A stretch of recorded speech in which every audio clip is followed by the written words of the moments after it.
we might not get everything we want, but as a group, I think we're gonna get the best thing for Somerton. This type of setting, many times, we just say it, somebody just come up, and at the end of the day, it might not be what we envision, but, with everybody's input, everybody's perspective, I think it's, we built some consensus, and over the years, this retreats, we've come up with some good ideas. Now with the budget, it looks like it's trending very well, and again, we've been working on that part. It's been 10 years in the making, and this year I think we're gonna be able to, show and start working towards, making that a reality. So, it's gonna have to be, again, thank you for taking time. And yesterday, I think it was real positive, and everybody learned, and it was a good team building activity. Thank you, Mayor. Again, thank you everyone for being here today. I'll just review the agenda real quick, but before I do that, just a reminder, this is a public meeting, and we do have a guest here today, and wanted to welcome Danny Paz, IT Manager for Yuma County Library District, also member of the Somerton School Board, and candidate for City Council. Also should expect Cesar Navoy from the Yuma Sun here about 1:30. He wants to see Jerry Cabrera's presentation about financing the sports complex. So heading into the meeting, we're right on schedule. At 9:30, we're going to go around and get some input from council members, their top 2 priorities for the city, and then their priority capital improvement projects, preferably low cost, high return, and not including the sports complex, which we all know is a top priority already. Then we're going to potentially take a break. We'll see how the breaks work. These are all fluid, and this is the mayor's meeting to run, and we might charge through, we might take breaks, whatever. Then we head into Zarina's review of where we are now for the budget and the process lying ahead. We're going to review budget priorities from council and department directors, CIPs, potential compensation analysis, staffing needs, tuition reimbursement for employees, and of course, increasing city revenues. As we all know with the budget, you got to balance it. So how do you do that? You either cut expenses, raise revenues, or a combination of both. Going to have a break for lunch, and we have a fun little icebreaker game. Jerry Cabrera at 1:30, as I mentioned, will be, he's our consultant from Focus Consultants working on financing the sports complex. He'll be joining us with some background on that. Then we'll get into small group discussions again about what the top priorities are for Somerton and how do we achieve them. And then Mayor will wrap things up with closing remarks. So kind of a full day, but we're going to keep things moving along.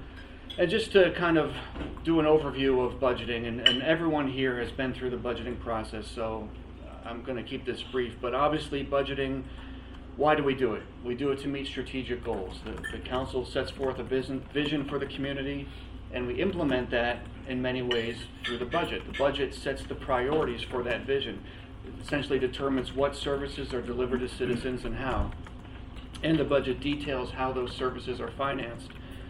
Essentially, it's a physical implementation of the council's priorities. Very important, of course. It's one of the most important activities that are taken on by governments. But it's not easy. On a very basic level, on what basis do you decide that X dollars should be allocated toward activity A versus activity B? And we all know that there's hard choices. There's limited funds available, and we all have the things that we want to see done. So it's a difficult process, but we get through it through collaboration and conversation and debate, and we get to the end. So the roles in budgeting, real quick. Citizens offer perspective on the service priorities from their view, the tax burden and more, and the council is kind of the conduit. They're the eyes and ears. They hear from the citizens, their constituents. Department staff develop program objectives, identify service levels, prepare budget requests. Administrative management assesses service levels, prepares a recommended balanced budget to council, incorporating the council priorities, and of course elected officials, they set the policy guidelines, that whole strategic vision, which of course the budget implements that vision, and ultimately the council will adopt the final budget. So with that, We are at 9:30, Mr. Mayor, so if you want to kick off the next agenda item, yeah, you're welcome. Councilman Castillo asked to be called first on priorities. Oh. Remember. No, I mean, I'm gonna be brief. You know, I think for the two priorities that I have is the grocery store. You know, I came on board and that was my number one goal and target for the city, and you know, it's still the grocery store sector.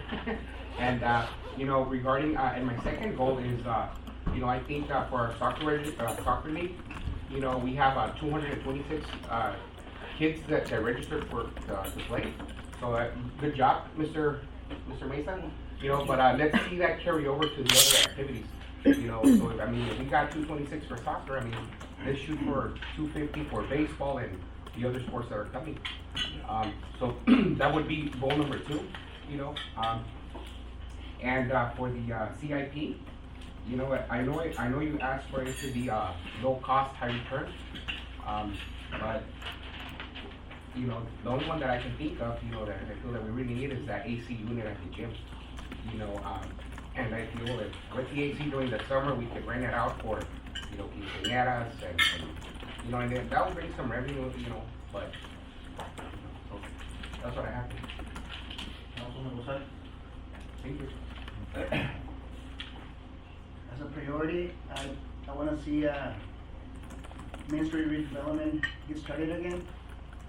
I know it's on hold because of the budget and you know, future bonds, but that's something that we start working on it again, talking about it at least. Then my other priority is I don't know if it's part of the CIP, but it's a traffic sign at Chavez, and I would like to include it as a traffic sign as well as one of the projects. So those two big projects.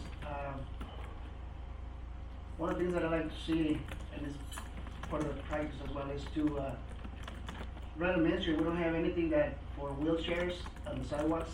You know, we have 2 or 3 seniors that are running around the alleys because they're afraid to get run over on the Main Street because we don't have anything that, you know, help them be more secure when they're with their wheelchairs. And they have talked to me about it a couple of times. Relatives that have family members that are in wheelchairs. Are you talking specifically the sidewalk ramps? Sidewalk ramps. And Is it ramps around getting to the senior center or ramps at the senior center? no ramps right on Main Street. On Main On the Street. sidewalks. Some of the sidewalks don't have ramps. Do I have ramps? No, they have towards the end of the street, there's like between, there's nothing in it. So by the time we get up there, it's Or you're saying like partway across, not on the corners? right, not in the corners. And also, I think I might be too much. We don't have anything from,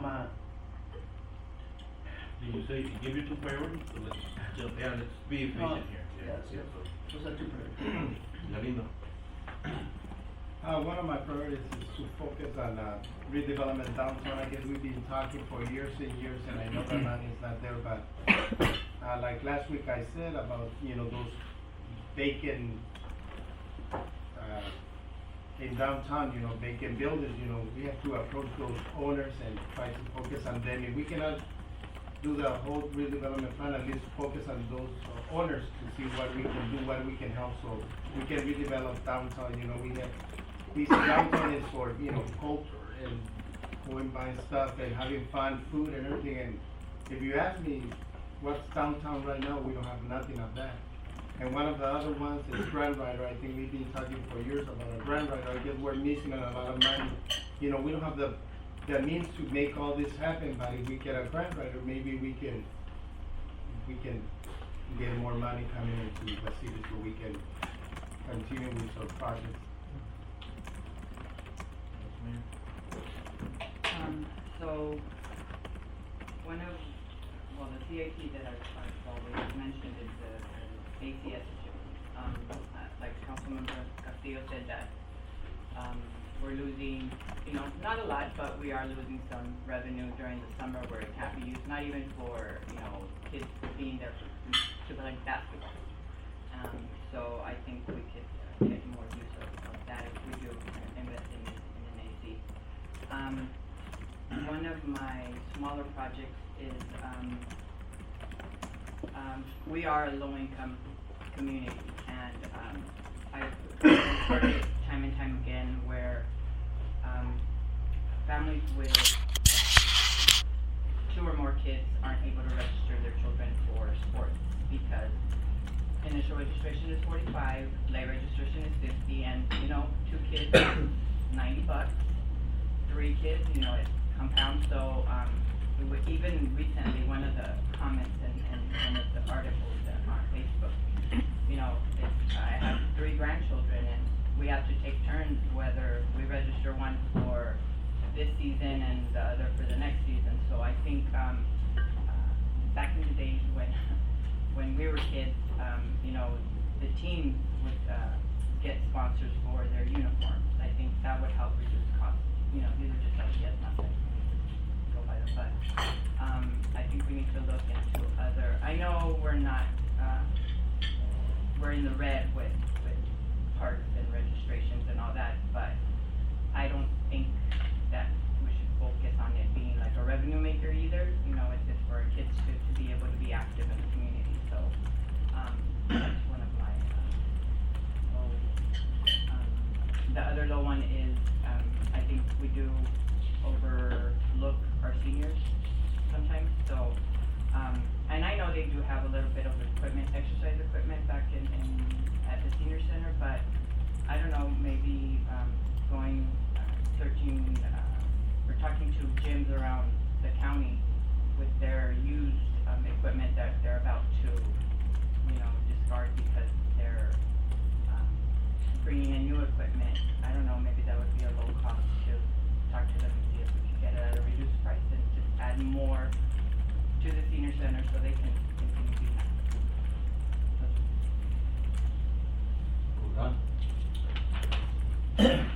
One of the things that I guess we've been discussing it every year is that when we talk among ourselves, I guess it's a retention basis. The public or the people that live in close to those districts are paying for the maintenance of those districts, and they're not being maintained, up to how they're supposed to be. But yeah, we collect the money, but we don't do the service. If it's something that we're gonna be doing, then find a way to either outsource or something that we can do. Compare, and there's we can do. And if we're not, then let's try to I know we ask for them so we can do something for the kids and whatever it is, but at the same time, they're not in good shape. The landscaping, just the leaves to carry them takes 3-4 weeks. I know because I leave one in front of them. So I mean, it's just people ask you about all these questions, and oh yeah, we'll talk about it. But I think it's something now. The new budget is coming. See, it's something that we can outsource, or if it's too much for us, then because I know we're getting some positions paid for that. And another one will be the sports programs. I know we charge them to play and to be in the sports, but at the same time we don't follow through. The shirts are not in time, and the referees are not in time sometimes. When the trophies are given to them, there's nobody there to get the trophies but just the referees. And I think that's something that before Somerton was known for that. We got people from Yuma coming to play at Somerton because of that. Because we take care of them, and because we compete and we do what we're supposed to do.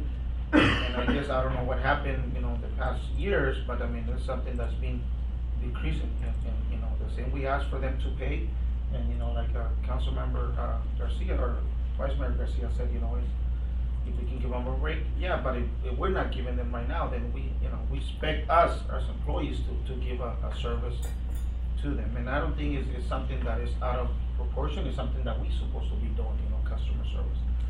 And as the CIP, yes, I agree with Councilmember Castillo and Vice Mayor Garcia as the gym. It's something, we already have the land, we already have the building. That's what is, because it is rented. Now that I'm going through quinceañeras this year, I realize that, to rent it's pretty expensive.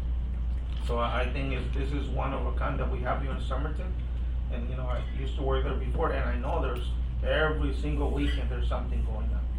So, you know, just the summer, which is May all the way to September, there's nothing, so that's money that we're losing, and maybe something that we can invest in that.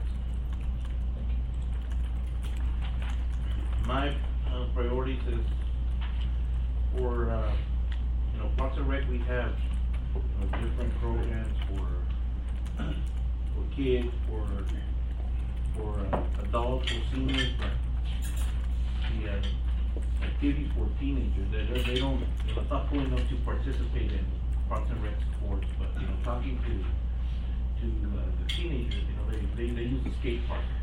We only have it here in Council Park. We don't have any amenities on the south part of you know, our city, and to walk, you know, to the Council Park. So we could look at, you know, that's one example. Another one, you know, teenagers there, you know, into boxing or wrestling, and we have the boxing club practicing outdoors. You know, if we could provide, you know, something simple, a metal building, AC, and they just need floor space so they can put their equipment, they can raise their funds, and at least just provide someone where they can, you know, practice their sport, because they're not going to participate in wrestling, but if we can provide just, you know, a safe environment where they can go and practice and wrestle or you know, spar or whatever it is, or maybe a skate park, but that's probably something that, you know, I'm gonna look into bringing, you know, here in the next coming years. And also, my second priority is start looking at land. There's you know, some corner lots that could help out, that make sense that if we acquire, because, you know, they're next to our facilities, we can expand in the future. Plus, if we acquire them, we can control the resources there, so that's something. We also have the old city hall, and look into investing there and bringing something, so that is for economic development. So that would be my priority, to set aside, you know, hopefully some funding for, to be, if land becomes available, that we can acquire it. We're gonna need to expand our facility. The abundant. Well, good morning, everybody. Apologize for being a little bit late, but couldn't get out of bed, man. It was harsh. But I think the two priorities for me are broken down into two categories. One is a priority that each one of us has or each one of you guys has as department heads. You know, unfortunately, some of the stuff, like, let's take for example in Public Works, you know, they need a water tank. Unfortunately, our community doesn't see the need or the priority in that versus us that are actually dealing with city matters. So with that said, and using the example of the water tanks, we got to make sure that some of these projects aren't left behind to the point where I mean, we're having to spend a lot more money instead of doing the maintenance and repair on that. So that's one of my priorities for me. But also the other one is pretty much what the mayor's saying. You know, the quality aspect of what we have right now. You know, and unfortunately, this falls on Parks and Recs, and I'm not trying to pick on Parks and Rec by any means, but these parks, you know, we got to do something. It doesn't do us any good to keep adding more and more parks when the quality's not there, the usage is not there, and that includes some of these retention basins that are of adequate size to be able to add some amenities. I know for a while we've been talking about doing something with a pond, you know, back when Louis was here, like doing a pier type stuff. And so I think those are the type of projects that we could actually give the community, that it might not be a value in the sense of bringing in revenue, but it adds to the quality of life that we want to give them, that they deserve. And so that's how I picture the major projects, at least for me, you know, what is really needed on our behalf, but we also have to make room to add to that quality versus quantity. So that's all I have, man. Yeah, there's no break, but I think it's too soon to start. Yeah, keep rolling. Yeah. Sounds good. To your, budget. Okay. Ms. Gallegos, are you ready for your budget presentation? Yes, sir. All right.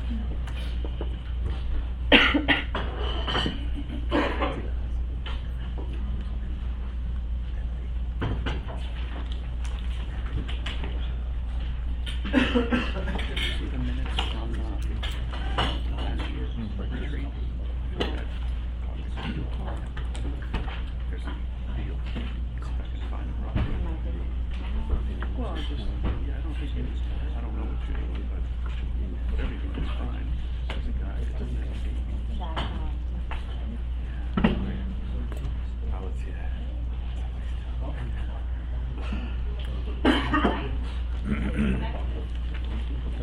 I believe you can do whatever you need to do.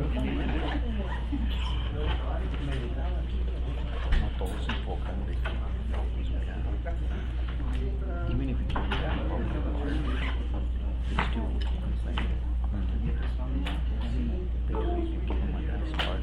here.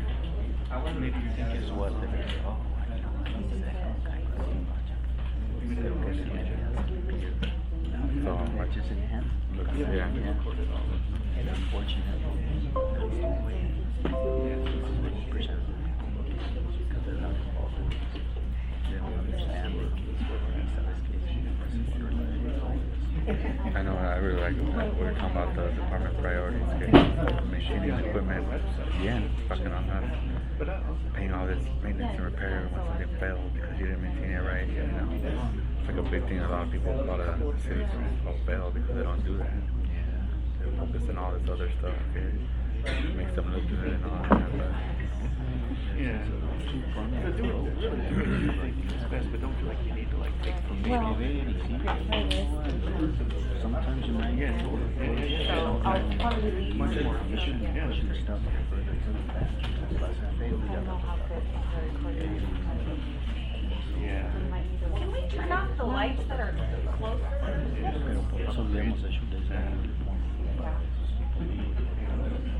Actually, for the agenda quick, for new software, there's, I think I mentioned there's video and audio stuff. Oh, yeah. How's that? But maybe just another, better, whenever we go Yeah. dehydrated. I think so. I was like that the other day too.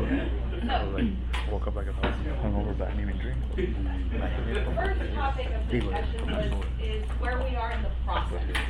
So right now, we're a tad bit behind, but we are working on our capital improvements.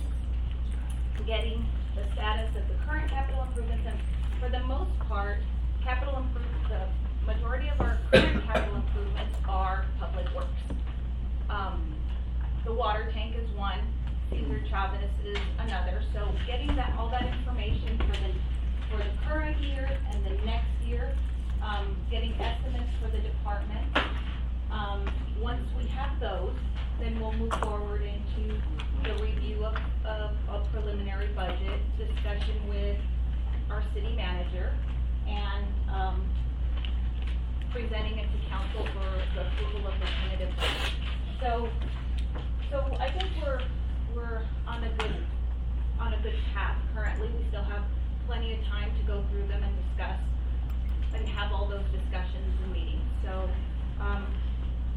this is what you can expect moving forward. Mr. McGahey mentioned that you would want to have an idea as to development fees, where we are, our current fund balances.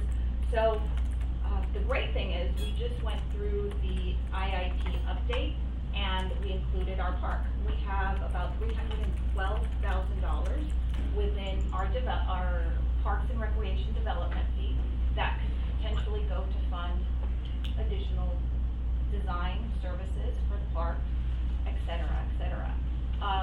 Transportation development fees are about 327. These are unaudited numbers, so there may be just a slight change, a smidge. And the majority of those funds are going to fund the Cesar Chavez project. And I just want to point out, Councilmember Gonzalez, that this Cesar Chavez project includes that street light that you were referring to over in Cesar Chavez. And the great thing about it is that this project is included in the YMPO, so we'll receive funding from, the state to help us on this project. Public safety, there's $101,000 for any project related to expansion. So if we've added bodies and we can justify the purchase of any equipment or capital project that is associated with growth, we could potentially utilize these funds. I haven't gotten very familiar with what our IIP indicates with regards to fire and police. So usually these projects are included in the IIP. So we'll have to take a look at that in order to determine how to best utilize these funds. And finally, the sewer development fees.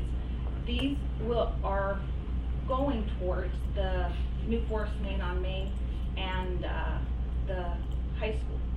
So these are funds that we can utilize to put towards that project. This is something that I really want you to take a look at and observe carefully. These are our cash flow. I know everyone focuses on our capital, or not capital, our revenues and our expenditures, but to me the most important part of reviewing and safeguarding our city's assets is ensuring that we have proper liquidity. We can make payroll, we can make our debt payments, all that, because currently we are very highly leveraged within the general fund. So I just want you to take a look at that, and there's an uptick and a downtick with regards to our cash flow. It's very important that we remain liquid. So the total amount has decreased slightly over the last 4 years. And that's what we have to keep an eye on when we move forward. Why has it decreased? Why has it decreased? Our expenditures have increased. Is some of that supporting the underfunded wastewater and water utilities? No. That $1 million loan? Okay. And in fact, that's another point that I wanted to make, because the tanks haven't moved along. They're in a lot worse position that we initially anticipated. So because we've had to go through the research and review of what the best process would be in order to get, at first it was, okay, we need to maintain these tanks.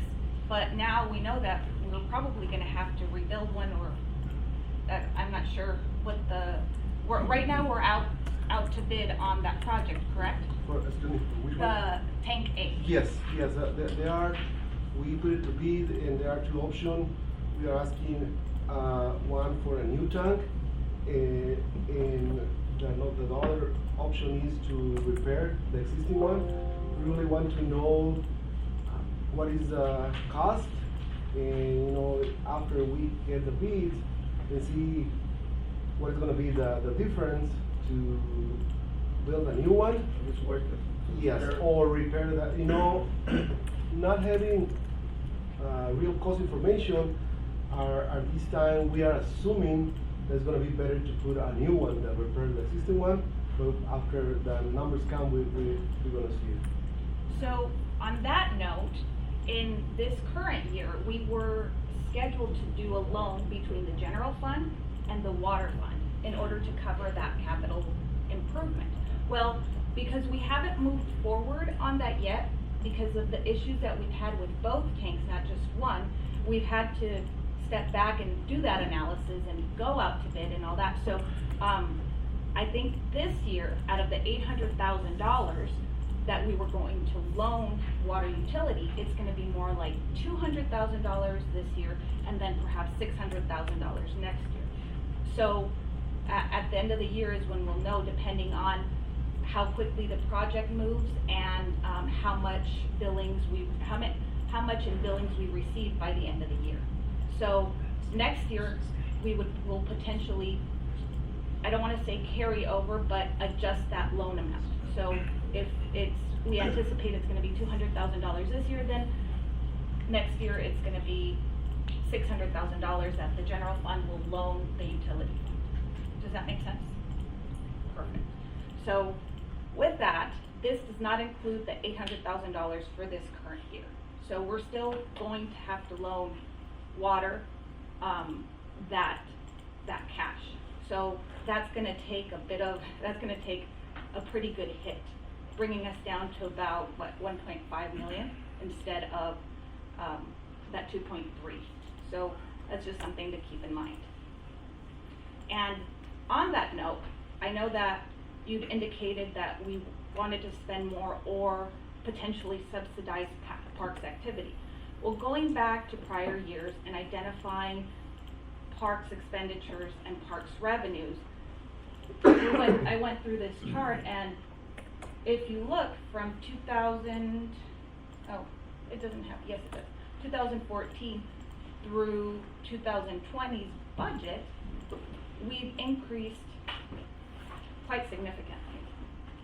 So with regards to parks programs, these are our expenditures and these are our revenues.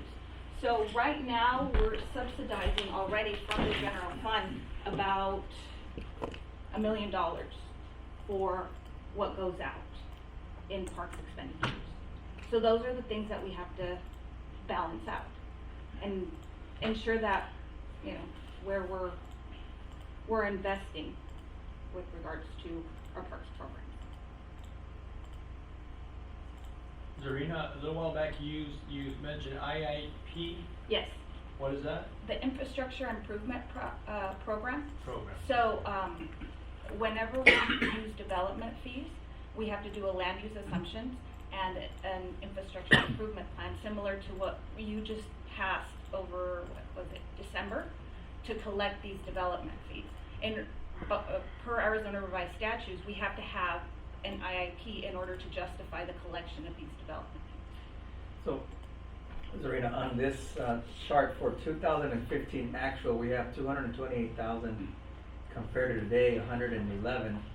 What kind of revenues went in that column that you can maybe let us know? Where that was, that could have been a grant, that could have been donations.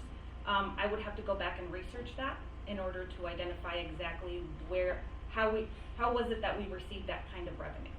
So I wasn't here in 2015, but I can definitely do the research and find out what it was that. Yeah, see what came in that is kind of different than what's coming in now. Okay, definitely. And incidentally, just a note, we're looking at potentially having a work session March 3rd before the regular council meeting, 6 p.m. March 3rd, to dig into this a little bit more in terms of, you know, what do we want to do in terms of subsidizing our parks programs? What is our past history and expenditures and revenues, and where are we now, and where do we want to be? I mean, is it something that we're willing to take a loss on? Do we want to raise fees? Do we want to cut fees? All those questions. So we'll dig into that a little more. We can keep talking about it here, of course, but we will be digging into that on the 3rd. The next slide I thought was interesting. I went back to our full-time equivalents or full-time employees, however you want to call it. I thought it would be nice, because we don't have this data in the budget at, say, in 2009. I couldn't pull up the budget forms and identify, okay, what is our staffing levels? Where are we at compared to 2020? And so I thought it was very interesting and wanted to share this with you.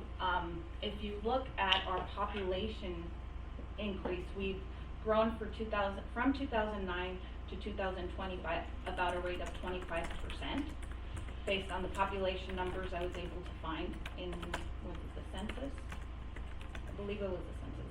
And so then I pulled just full-time, and I didn't pull positions, because there's a difference between the approved positions and the actual, full-time equivalents we have in a current fiscal year. So in 2009, we had 102 employees. Go into 2020, and we have 126 employees. What I thought was interesting was the fact that police has increased by 3%, one full-time position.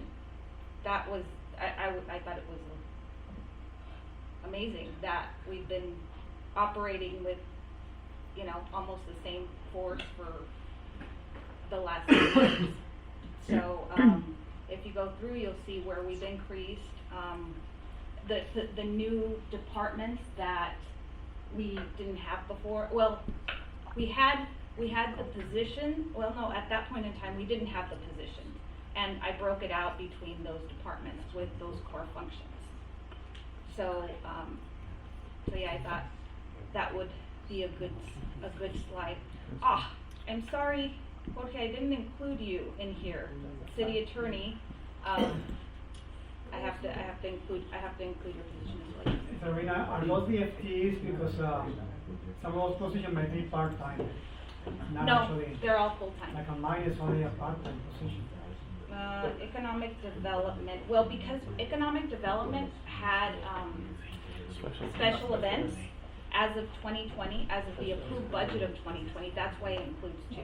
Because, Angelica was actually part of your department when the budget was approved. So that's why you'll see 2. And next year, her position will move over to Parks, so Parks will have an additional one, and you'll have just 1. Or actually, as of this year, as of amended numbers. I used actual budget numbers as of the approval of council, so that's why you see that there. So, I just thought it was quite interesting. And on that note, that is all I have for you with regards to the budget. So, I mean, do you have specific questions? I know that I presented our debt schedule to you before. Is that something that you'd like to see, so you can identify how highly leveraged we are? Because we are. Right now, we're operating at negative $610,000 as a result of our contingency. So it's pretty much the same as we've been talking in the past, and the numbers haven't changed significantly. So right now, our concern is, while tackling the capital improvements, making sure we have an additional revenue source to be able to fund those improvements. Serena, Yes. can you go back to the slide of the, there's one, no, the impact fees. The Impact fees. That one. When you said Parks and Recreation, 312,000, does that include a debt payment service? Because we have to pay for the land, for example. Mhm. Is that money to be used for payment of the debt or not? Well, we can use it for payment of debt. So there's different pots of money. Right now, the debt payment is coming out of the general fund, because that's how it's been structured. We could use this for the debt payment, or we could use it to actually further the construction of the new park. So, in either way, it's gonna come from one place. So if we take it out of the general fund, then, if we don't take it out of the general fund, we'll take it out of the Parks and Recreation development fees. There's a little farming revenue too there that comes in. Yes, but the IIP Uh-huh. classifies that the collections of the impact fee needs to be dedicated to the debt payments. All of them? Not all, Okay. but you have to be, you send a percentage of the collections needs to go to the debt payments. I think that's dependent upon what council decides. Because at the end of the day, It has to be based on the IIP or on the actual Yes. plan. and to be completely honest, based on my experience, residents, when they see the report, the actual, development fee report, it's much more palatable to them when you have a capital improvement actually paying out of the development fees. So my opinion is, if we're gonna go and build the park, we can utilize these funds to actually pay for the park, pay for those expenditures, as opposed to paying just the debt. Does that make sense? It does, but the intent of the plan was to pay the $2 million that issue for bonding, and that money needs to go to the park, and Right. and also construction, but also the debt. And that'll be that's something Yeah, that we can that's- discuss definitely as to the way we wanna utilize these fees. Like I said, in my experience, development is much more, it's much more palatable when you actually utilize development fees on the capital improvement itself. For the safety building? So, Is yes. that the same for the safety Um, building? For the decrease in revenue for Parks and Rec, it might have to do with the fact that we got rid of what is it? Youth Steve center. Curley Center. Yeah, YMCA. it's just alone from the golf course tournament, we're looking anywhere between Oh. 20 to 25,000. And that's about the difference. Yeah, And our revenue. and then the whatever fees that we're charging on a monthly basis. So that's probably, but I have a question in regards to the .8. And the reason I have that question is because when we extended, it was supposed to sunset the .8. And the only reason, and those of us that were in council should more likely remember, is that the .8 we were designated to what I was talking about, quality of life, Quality of life projects. those projects. And so, for me, I would like to still keep tabs, even though, for accounting purposes, I'm sure you probably know better where they go. But for me, I would like to have a running total, because again, there's been projects that we've identified specifically in Parks and Rec that we could use with those .8, among other things. But I would still like to keep tabs on it, just so we know and we can decide as council whether we're gonna use it for these new parks or help Jesus' department in bringing in some needed stuff within those either parks or retention basins. And in the past, we got together, had a work session, and council ironed out at .8. We prioritized the projects and made a decision, and that's, last year, the budget, it just came by fast, and I tried to keep tabs of that, but it wasn't, we ended up paying, I think the master plan was a .8 with the Parks Master Plan. But council really didn't have input on those funds, but again, like Councilmember Villalpando said, that was, back then it was supposed to sunset, but we said we're gonna have projects that are, like you were saying, palatable, or that people can see that are high impact, and so hopefully now that we have more time, then we can. Yes. Again. And so last year, I believe it was $504,000 that would be brought in from that .08. And I have to get with Mr. Mesa to figure out, okay, where he is on those projects and how far along we've come, and if we're gonna have any additional funds from there. So Rena, in your opinion, would the AC at the gym qualify as a development fee project? It would not. Unfortunately. But you know what would is any expansion to the gym. Right. So if we were to expand it and add, say, like a patio area, because we're increasing square footage, that would be. We can put AC under that expansion, not on the other side, right? Or That's true. You Okay. could. Can we put the ACs on top of the expansion that serve the put the duct. I don't know about that. That's stretching it a little bit. You put the ducts, yeah, you know the ducts. Why Well, not? definitely the portion of the expansion would be covered. So say we added, I don't know, 25% of the square footage. And so that 25% would be attributable to growth.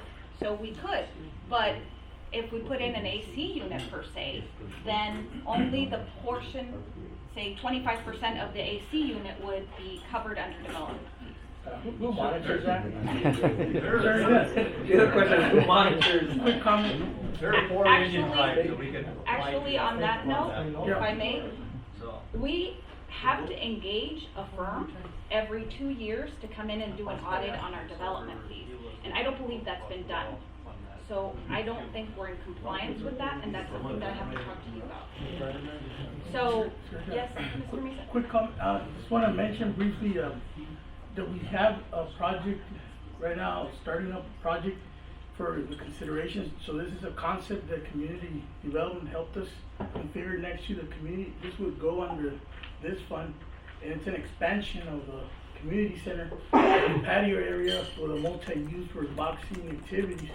So this would be perfect, and we need a lot, and we do need it urgently. And that's something that we could allocate some funding. Yep. And it's gonna be very helpful in the quality of life, especially it's gonna be very highly impacted, so just something to consider. We can definitely come Yeah. up with a project if we were to increase the square footage or the footprint of the community center, that we could utilize those funds. It's just a matter of making sure we're following the law and making sure that we're allocating the appropriate amount.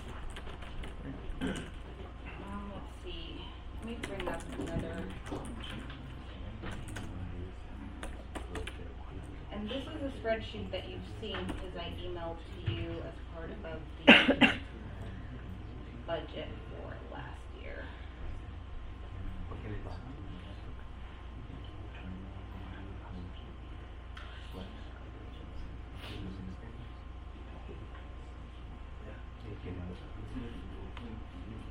So the good thing is that every year the revenue from our taxes are increasing. So our sales taxes are increasing, but we would potentially,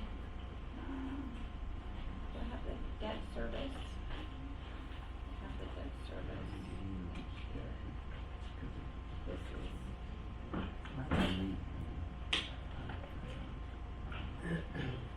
This is the slide that has, okay, our operating expenditures, our debt service, and the increase.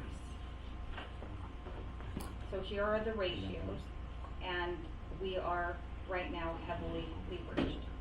So that's just something to keep in mind as we take on new debt, understanding that it has to, either way we're gonna pay, it's just a matter of when. But what was I saying? The good thing about our revenues is as a result of our tax and the economy, our taxes are increasing. However, now I hear from the State of the State address that the governor is thinking about cutting taxes, or, so that'll have an impact on our state shared revenue. So that's just something to, keep in mind. Well, perhaps next year we don't receive the extent of the state shared revenue that we have in the past. How much is that? The state shared revenue, do I have that number? Don't have it here in front of me, but it's significant. I mean, once I'm go over there, I'll get that number. Not the sales tax, the income tax. The revenue is based on population. Yes. So. And did you mention that the sales tax has been going up? It has been increasing as a result of that, the new law that's passed that, internet sales will go to the area where the actual destination of purchase. So that'll help increase and maybe offset some of that, but I don't know to what extent that's gonna affect us.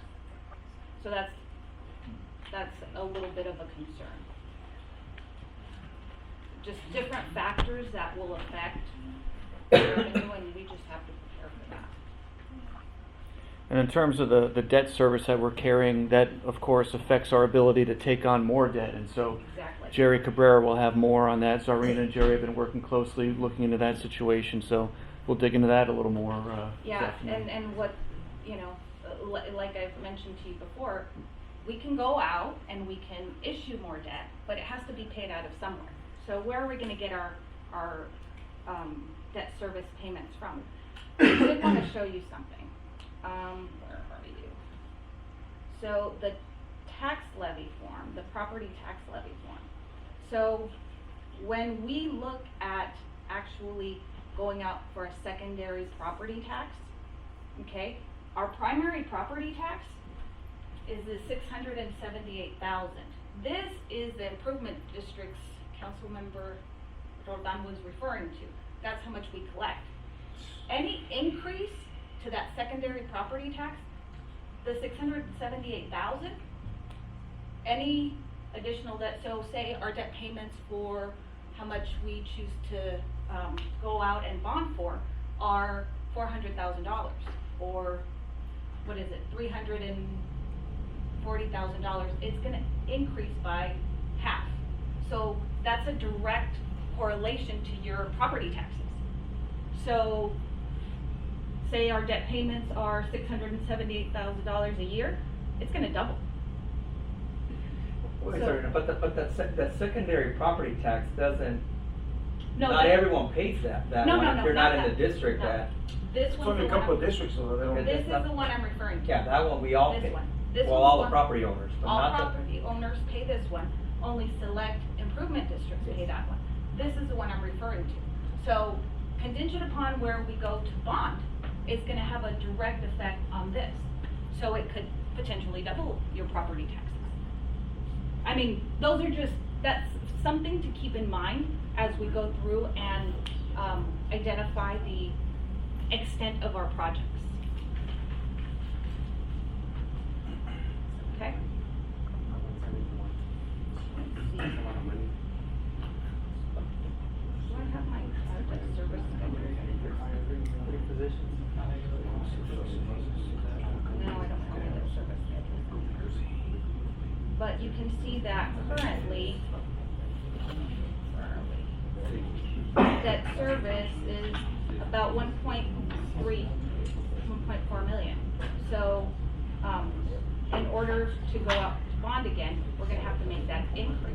And the increase will have a direct effect to that $648,000. It's just something for us to keep in mind when we go through and decide, okay, this is the extent of the project that we're going to bond for.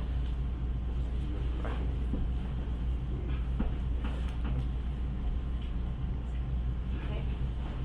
Any other questions?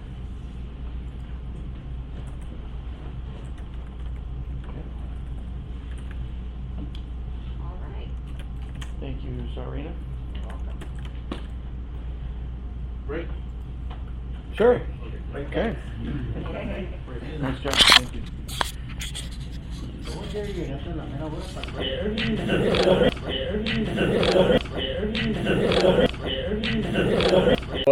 Budget priorities from council we've heard some, and we can always hear more. We've heard the top two priorities from council. So the next bullet under the fiscal year 2021 budget, we're on bullet number 2, budget priorities from council and department directors. So if, you know, and I defer to you, Mayor, if you want to hear from department directors about their priorities, if you want to hear more from council, or if you think we've heard enough on that and want to move on to CIPs, we can do that as well. Well, department heads, if you guys want to, you know, if you have something in mind, fine, but you don't have to talk or, you know, try to be efficient, so if there's something, you know. I do real quick. Do I have to go up there?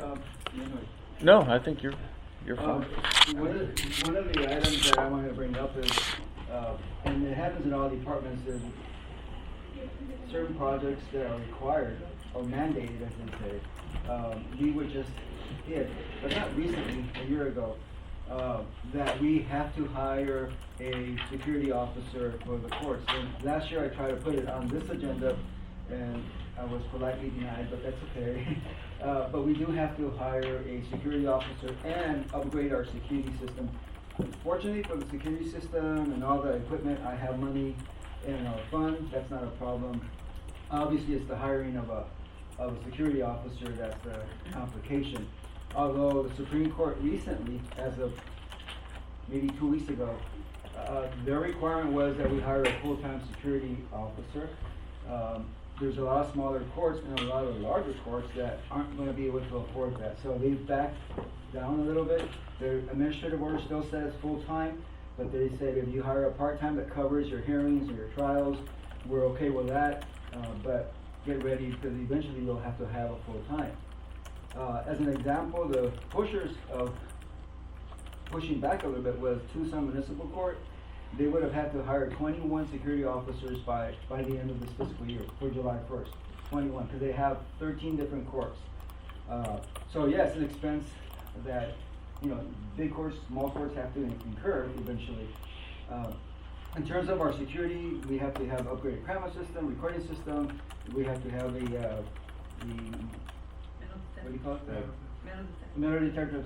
Metal detector. But the court has money in our grant and our funds to purchase that without having to go to the general fund.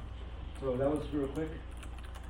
Judge, just a question. So if I'm hearing you right, the mandate is to have that personnel, part-time personnel for now, in place by July 1st this calendar year, Yes, sir. 2020. Okay. I mean, they're not going to be real strict about that, but that's what the mandate says by July 1st.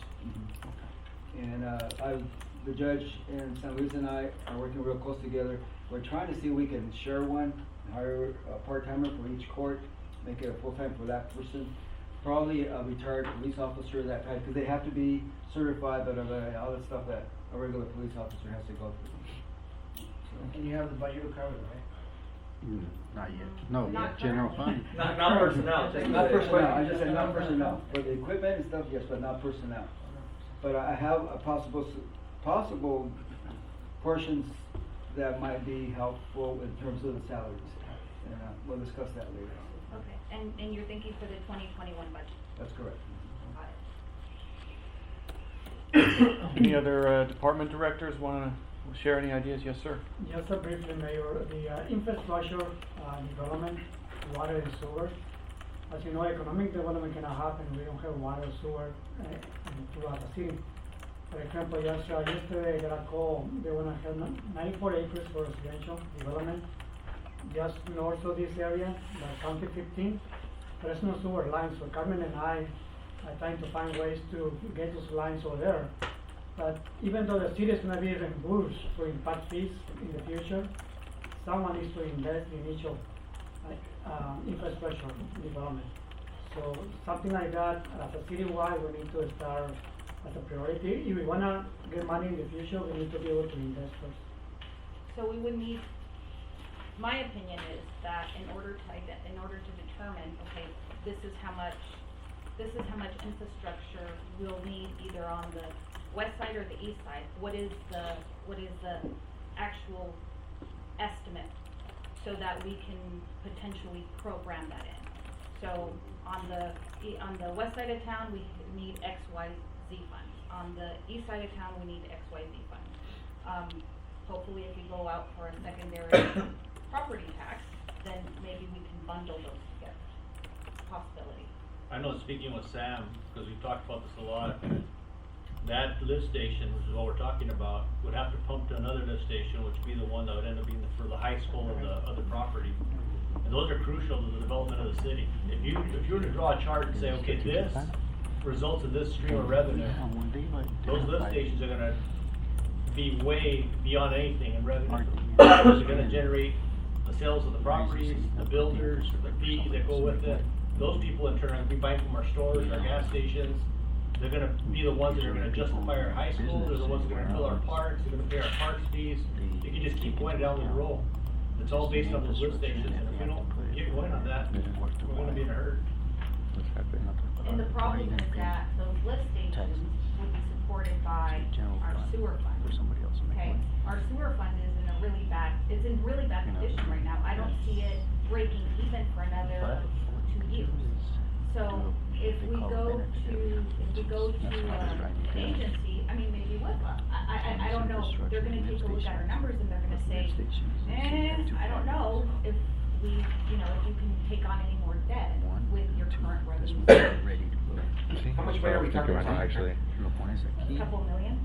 Yeah, 2 years ago, we presented the council retreat, remember, San Palacios presented the high school lift station, the sewer lines, and then going east, from County 15 to this property over here, it was $2.2 million. Around that. Now, I'm not sure, but I mean, that was the estimation that time. Just for the high school, right now, it's gonna be $1.3 million. Lift station, the first main sewer lines, and those numbers are already calculated. We use it as a benefit area, with a high school commercial development over there. But to bring it all the way to here is another $1.1 million. And that was 2 years ago. 2 years ago.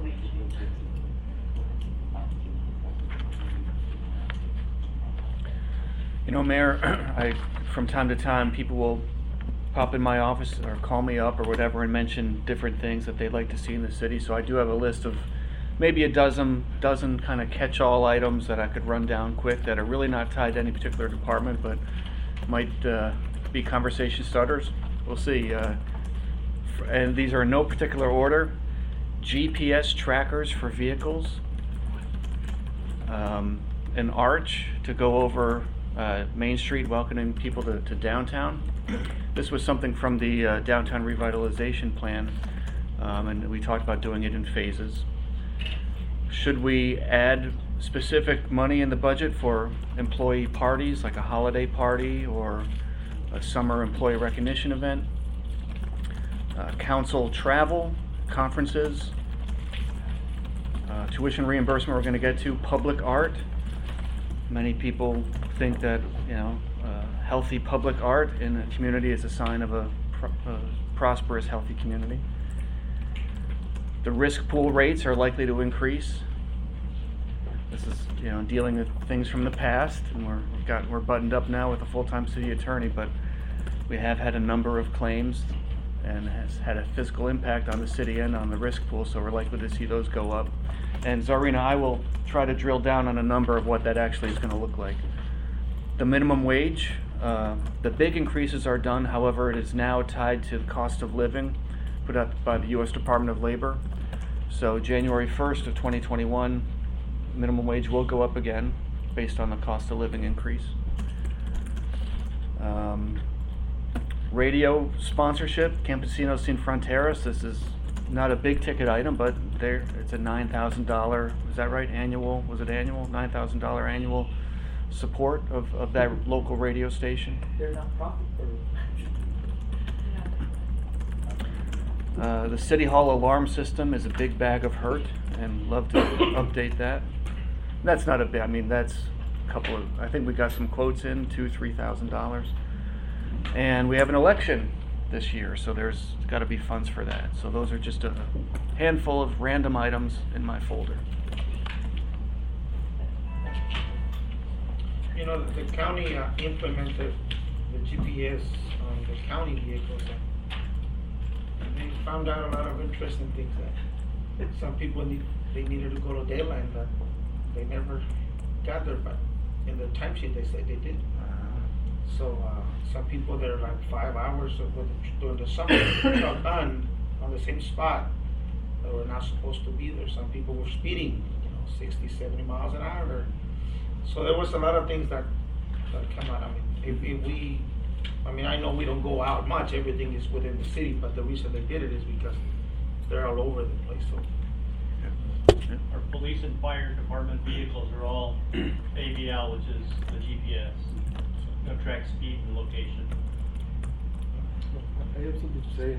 I know that everybody likes the good news. Maybe you already know, that there is a project going on from ADQ that is going to already start the design of the water line to serve the Valley Vista apartment. And we're going to connect it from Cesar Chavez Main Street intersection all the way to Valley Vista, and that it will help to our future projects. And we already have a force main, but the same project connecting the Valley Vista apartment with the sewer is already connected, and now ADQ they're gonna pay for the engineering design, and it is under design to connect with the water, and that is gonna help us to have water on the west side of Cesar Chavez, north of Main Street. That will really, for the high school as well, and I think it's a good news. They're gonna pay 100% for the design, and for the construction, between the Yuma County and the city of Somerton, I think we're gonna pay the 40%, is that right? It's a partial grant. Partial, yeah. And the other partial we pay combined, but you get it out of the water collection. Yes, and I think it's good news. And their ADQ, they wanna do it, pretty fast. Yes. So within 3 months, which a month and a half more, they'll have the designs ready. And then, so probably within a year, we'll be having that thing connected, so. All be good, so when the high school starts, hopefully we have already that infrastructure in and, maybe a future development coming up for that, so I think That's big. Good news. and that's through ADQ, and the good thing is that the person in charge of this project is the person that say yes to the grant, so that's a plus for us. Mm. So I have one for Parks and Rec, just real quick. Our basic priorities right now are in line are the level of service, of course, in the parks. That's something that we might have to start outsourcing some of that maintenance especially for the detention. Right now, something that came to my mind is that there's only a few districts that actually pay for that. So we might start concentrating a bit more on those since they do pay, and they're paying the salary of one of our parks employees. It's only one inmates that clean our part of the detention side, and just to keep improving the program. It's going to be a process and keep digging into that in general and focus a little bit more on the culture center. It's a little bit culture and the senior programs to be more activities and promote more on the cultural side of things. So that's one of our targets. All right. Well, we can continue down to the next bullet, and we've touched on some of these capital improvement projects. We heard from council their top projects. Any staff want to contribute to that conversation? Capital improvement projects. I have probably a request as well for a new ERP system. The current ERP system is just not holding its own in terms of functionality. I spend a lot of time on errors that are caused, on not being able to process a check run, being on the phone with them all the time. It's not very user-friendly, not designed for a growing city. So while I had been looking into that, that project was on hold, but that's something that we're going to continue looking into. The what, I'm sorry? What's an ERP system, sorry? ERP. Oh, ERP. Enterprise Resource. Yes, it's our financials. Software? Yeah, financial software, what we use to pay bills, to track our financials, to Cassell. Exactly. So We've been using that for forever now. Cassell? Oh, I'm sorry. Yes, we have. No, but I mean, Oh, we've yeah? been using Yeah. Excel for. Yes, and like I said, it's not designed for a bigger municipality, and as we grow, so do our transactions, and it just doesn't keep. I've spent a good couple of weeks since I started on the phone with them. I have work orders, conversations that I've been keeping track of. A lot of our time that is wasted, a lot of having to reload, re-enter, et cetera, et cetera. We're not being used at our full capacity because we're being held down by that particular software. So that, and it's not cheap. So it's going to be something that, I have to do some research on to make sure that we get the best bang for our buck, because they have, for example, Tyler Technologies has the capability of doing permitting, ticketing, utilities, all of these different areas. But see, I know you use the Acela. So, but those are the things that we could potentially use to, bring together under one platform versus having all these different platforms scattered around. Just having one software, that would be ideal. The others, I actually, in my conference last week, I actually, finally found someone who had kiosks, like electronic kiosks that could take payments. So you could potentially put a kiosk out in the lobby, and if someone needed to make a credit card payment, touch screen, swipe, cash, that's something that I'm definitely gonna look into to see how we can utilize that with our community members. But that's something that I don't know how popular it would be or how highly utilized it would be, because we have to obviously train our constituents to use it. So, just, I don't know what your thoughts are as council members and staff. Is there a lot of traffic that we might need it, or? Oh yeah, there's a lot of foot traffic in City Hall. If you walk in here in the daytime, you'll see people stacked and even sitting on the little couch, they're waiting for their turn to get up to the window. Yeah. To make a payment or for other? To make a payment, and you have people calling, and we say, well, there's a 1-800 number that's touch, that's dial and, number touch, but they call us and they want to make a payment over the phone. So we have 24-hour payments, we have online payments, we have electronic bill pay, but. We have a Dropbox also, right? Correct. We have the Dropbox, but, they want to come in and make their. They need a receipt, that's why. They get their receipt, and that's pay great. cash. And they pay cash. A lot of but cash. these kiosks actually have the capability. I always go there every month, I go in there. And that's what I was, so I had done a little bit of research before, but it was very, I couldn't find it. And finally at this conference, they told me, I'm like, oh my gosh, great. I need to get in contact with you to find out how we can maybe utilize it to our advantage. What else? I think those are my two main ones. With us, it's gonna be, we've reached the time when it's gonna be time to replace the chassis and the ambulance. And, not all of you were here 7 years ago when I said this is our last purchase for 7 years. Well, we're there, that's 7 years. And so, but the ambulances we purchased have all aluminum boxes on them now. So what happens is they take the box off, they put a new chassis on, they load it on there. A new ambulance would cost us about $250,000. Putting that box on a new chassis, when it's all installed and everything, will run about $110,000 to $120,000. So we save the city about $120,000, $130,000 every time we do that, instead of buying a whole new ambulance. And so that's what I'm looking at right now. We'll be doing 2 of the 3. We don't need all 3 of them, but 2 of them will be have rotation of into having a new chassis on them. Always keep in mind also that the money the fire department generates between Coca-Cola, the billing for San Luis, and the ambulance puts us, if you run those numbers of revenue in at 4% of general fund. So we're the least costly almost of all the departments in general fund. If you look at the number just without taking in the income, it looks like we're at about, yeah, about it's almost like PD, right? No, I think it's a little, PD's a little higher. A little higher. We're up there though, but when you put the revenue in there, we're down to 4% of, and those ambulances are what are generating the money, so. On that note, Chief. Sorry, go ahead. No, you go, sorry. No. Because, when was the last time you purchased the chassis? Never. No, we haven't done it.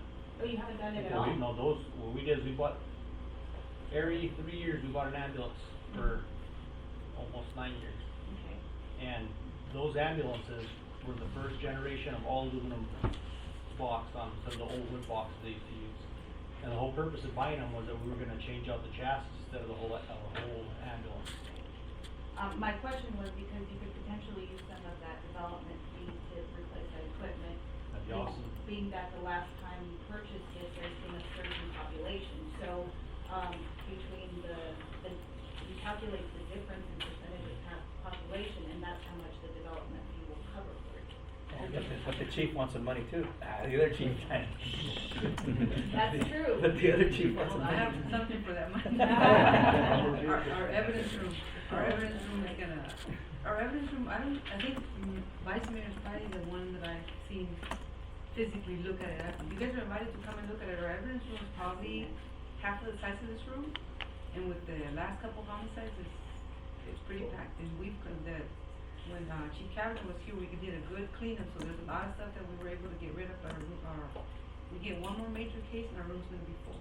And that's, we want a city shutdown, is gonna be over evidence and trouble, that's gonna bring us trouble. So, we have one person, Adeline, she takes care of the evidence, she takes care of the impound lot, and she takes care of the front desk.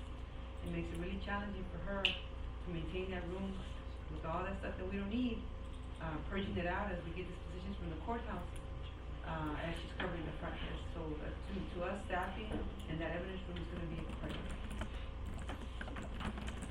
We're gonna reapply for the SST grant, and I like the good news. The good news is they went the grant from 300,000 to 500,000. We have the public hearing and nobody show up, just us, and then the only project is for the console, canal, and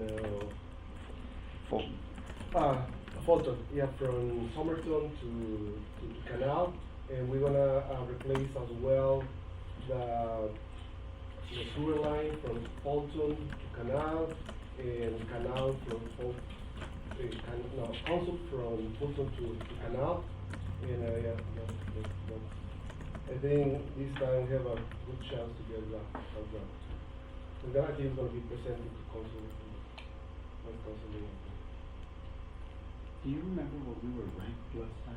I think it was the second? Yes, The next in line? The next in line, yes. The next in line. Yeah, I think one of the things the Arizona Department of Housing they look is how many residents gonna be benefit with that, and on that area there are not too many, but I think right now we have a good chance. Yeah, the more residents gonna canal. The indication from ADOH, kind of confidentially, is looks good. Looks good. They like roads projects. A lot of people are coming in for housing rehabilitation, which is not really their bailiwick. So it looks like, by all indications, good project for funding. And you said it went from 2 to 5? From 300 to 500. Except the flip side of that is now it's not every year, it's every other year. Oh, okay. But you know what? I mean, you can't anymore to do anything with 300,000. Everything's so Yeah. expensive. Yeah. And the sewer is very important to change that. It's clay. Yes, it's really old. like, yeah, we're gonna change it to PVC. You know, we're gonna repave it, and actually, the clay, the pipe is in good condition, but any movement is gonna break it. We would wanna come and open the road later. Every road that we repave, if there is clay on the sewer, we replace the sewer, and if we have brick manhole, we change it for concrete manhole. Anything else for CIPs, department heads, council? Okay.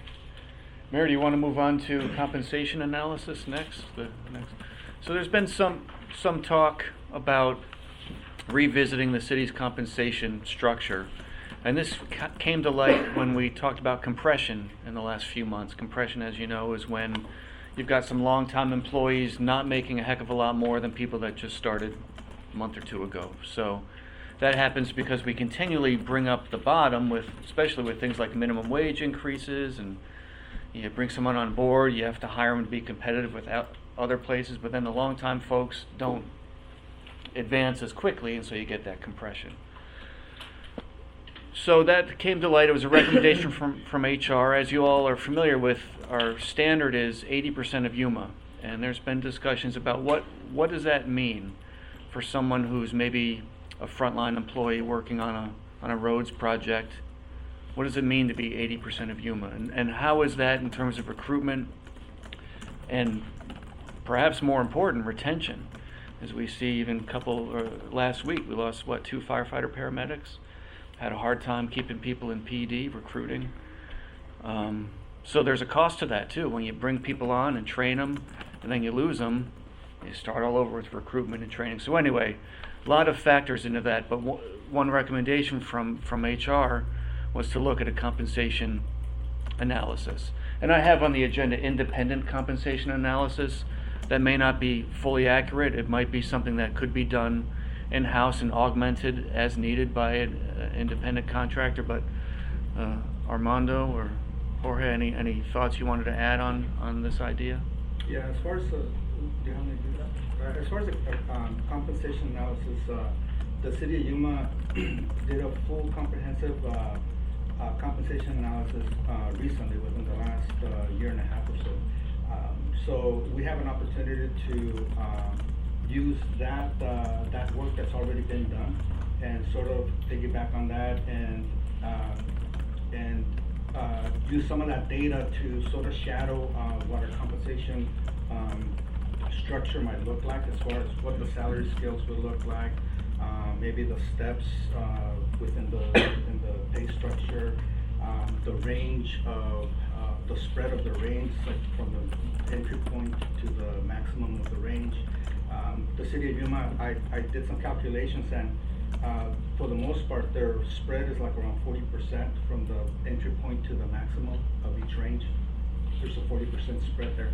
So we could sort of shadow that and use that as a benchmark. And I did speak to the consultant that the company that did the study for the city of Yuma. What their indication was that if we were to use their services, we would be able to sort of piece together the things, the parts of the compensation that we want to outsource, and then augment that with our own internal work. So we won't have to necessarily outsource the whole thing, but maybe just certain pieces of it. Does the Yuma report a public record? Yeah, all the salary scales and so forth. Yeah. So we can use that without having to. Correct. Yeah, because we already use them as a benchmark for our salary scale. So if we're going to open up a new position, we look at a comparable position for the city of Yuma, and then take the 80% of their scale to make our salary scale. But the last time that a full comprehensive study was done was, I think, of 2007 or something like that. It's been a long time, 8 or 9 years that anything was done with our compensation. So it's very outdated. It needs to be revised, and not necessarily all of it outsourced, but I think some pieces of it we may need some expertise to get a full comprehensive study done. But as much as we can do in-house certainly would be as much as we can do in-house, then we can save money and dedicate that money to actually hopefully increasing some salaries in certain areas that we need to. And so that brings, your last statement brings up a great talking point, where the study will show us what, at least in the opinion of the study, the compensation should be, but it doesn't automatically bring up the compensation to that level. It's not like we can wave a magic wand and say, okay, well, the study says this person should make $17 an hour and make it so. Yeah, we still have budget constraints. We still have budget constraints. Budgets and what we can afford as a city.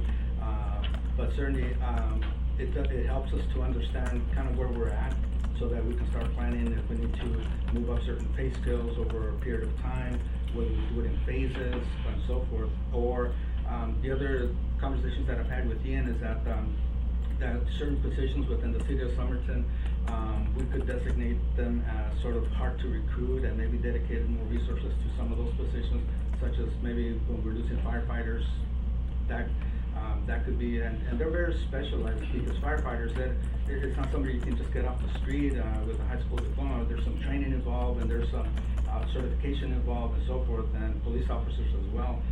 So they're a little bit more highly specialized. So in those areas, would it make sense to dedicate, not do the exact 80% standard that we'd be using, but maybe up that a little bit? But we can do whatever we think is best for the city, if it helps us strategically and to have better staffing and better retention. And we were talking yesterday with Councilman Castillo about that 80%, and probably something that we need to look at, and especially the frontline employees. The street worker does the same amount of work that a street worker in Yuma San Luis do, so that 80% is kind of even. Also police officers and firefighters, so we gotta when we're looking at all this, maybe, the, you know, get rid of the 80% and start looking into, of course, budget, but if we can, you know, start bringing that level, because that 80% is just, you know, it gives a negative vibe. So. I agree, and especially, I think the positions that are more impacted by that 80% rule are the positions towards the lower end of the entry-level positions. And so those are the most highly impacted because and not only are we competing, you know, it's not, the competition for those types of employees, it's the school district, it's all the other businesses around that we're competing for. Parks maintenance worker or some of these other. Yeah, and that's where it's, I think that we should start focusing, but, you know, of course, the higher salaries probably can't afford it at the matching what directors are making. Correct. I'm not a director and I'm, you know, and I'm, you know, I'm equivalent to Ian, you know, so it's but at least the frontline employees, it's I think we can do something about that. Yeah, I would agree that just the employees seeing there's movement towards that, even if we don't reach it. That buys a lot of, you know, goodwill from them. That's and to your point, Mayor, on the equal work for give it a yearly, or yeah, give it to Andrea. She has copies for all of you. But one of the comments I make in there is, if you do calls per station, we run the same as Yuma. People say, well, we're Somerton, we're not Yuma. Well, no, we run the same amount of traffic as Yuma does. And we run it in a worse environment. I make a comment on there. In fact, that's why I did the news release to the media. Normally I don't do it on an EMS call, I do it on wrecks and fires. But I put that EMS one on there and put it on our Facebook because I want people to see our guys are in the mud out there. And you know, it's out in the environment of Yuma, and it's not a sanitized environment. And they're doing everything that Yuma does in a real harsh environment. In fact, right before Rogelio Gonzalez retired, he almost got in a fist fight because they were in the middle of a field about 3 in the morning, and one of the foremen decided he was going to move the equipment, and my guys were literally 2 feet away from it. And Rogelio said, "You're not moving anything until we get the patient up on a backboard and out of here." And he said the next thing he knew, equipment's moving around him, and our guys are trying to move the patient. They were literally a foot to 2 feet to these tractors hauling, you know, all the lettuce and stuff. And so it was, it goes to show you the environment they're exposing themselves to, you know, anyway. Okay. Any other thoughts on compensation? And that the thing happened for the water and sewer the department, that they need to get certification, and not all, but some of them, after they have the certification, they want to apply to Yuma, and having that certification, of course they're going to get more money. And you know what, I'm just gonna say, you know, I agree with Mayor. You know, that 80%. I mean, I think it gives us that, it's like a negative stigma, you know. But you know, if we want to be at that competitive level, you know, then you know, let's make sure that those qualifications are also there, you know, and it's gonna be a give and take, you know. Tough decisions are coming.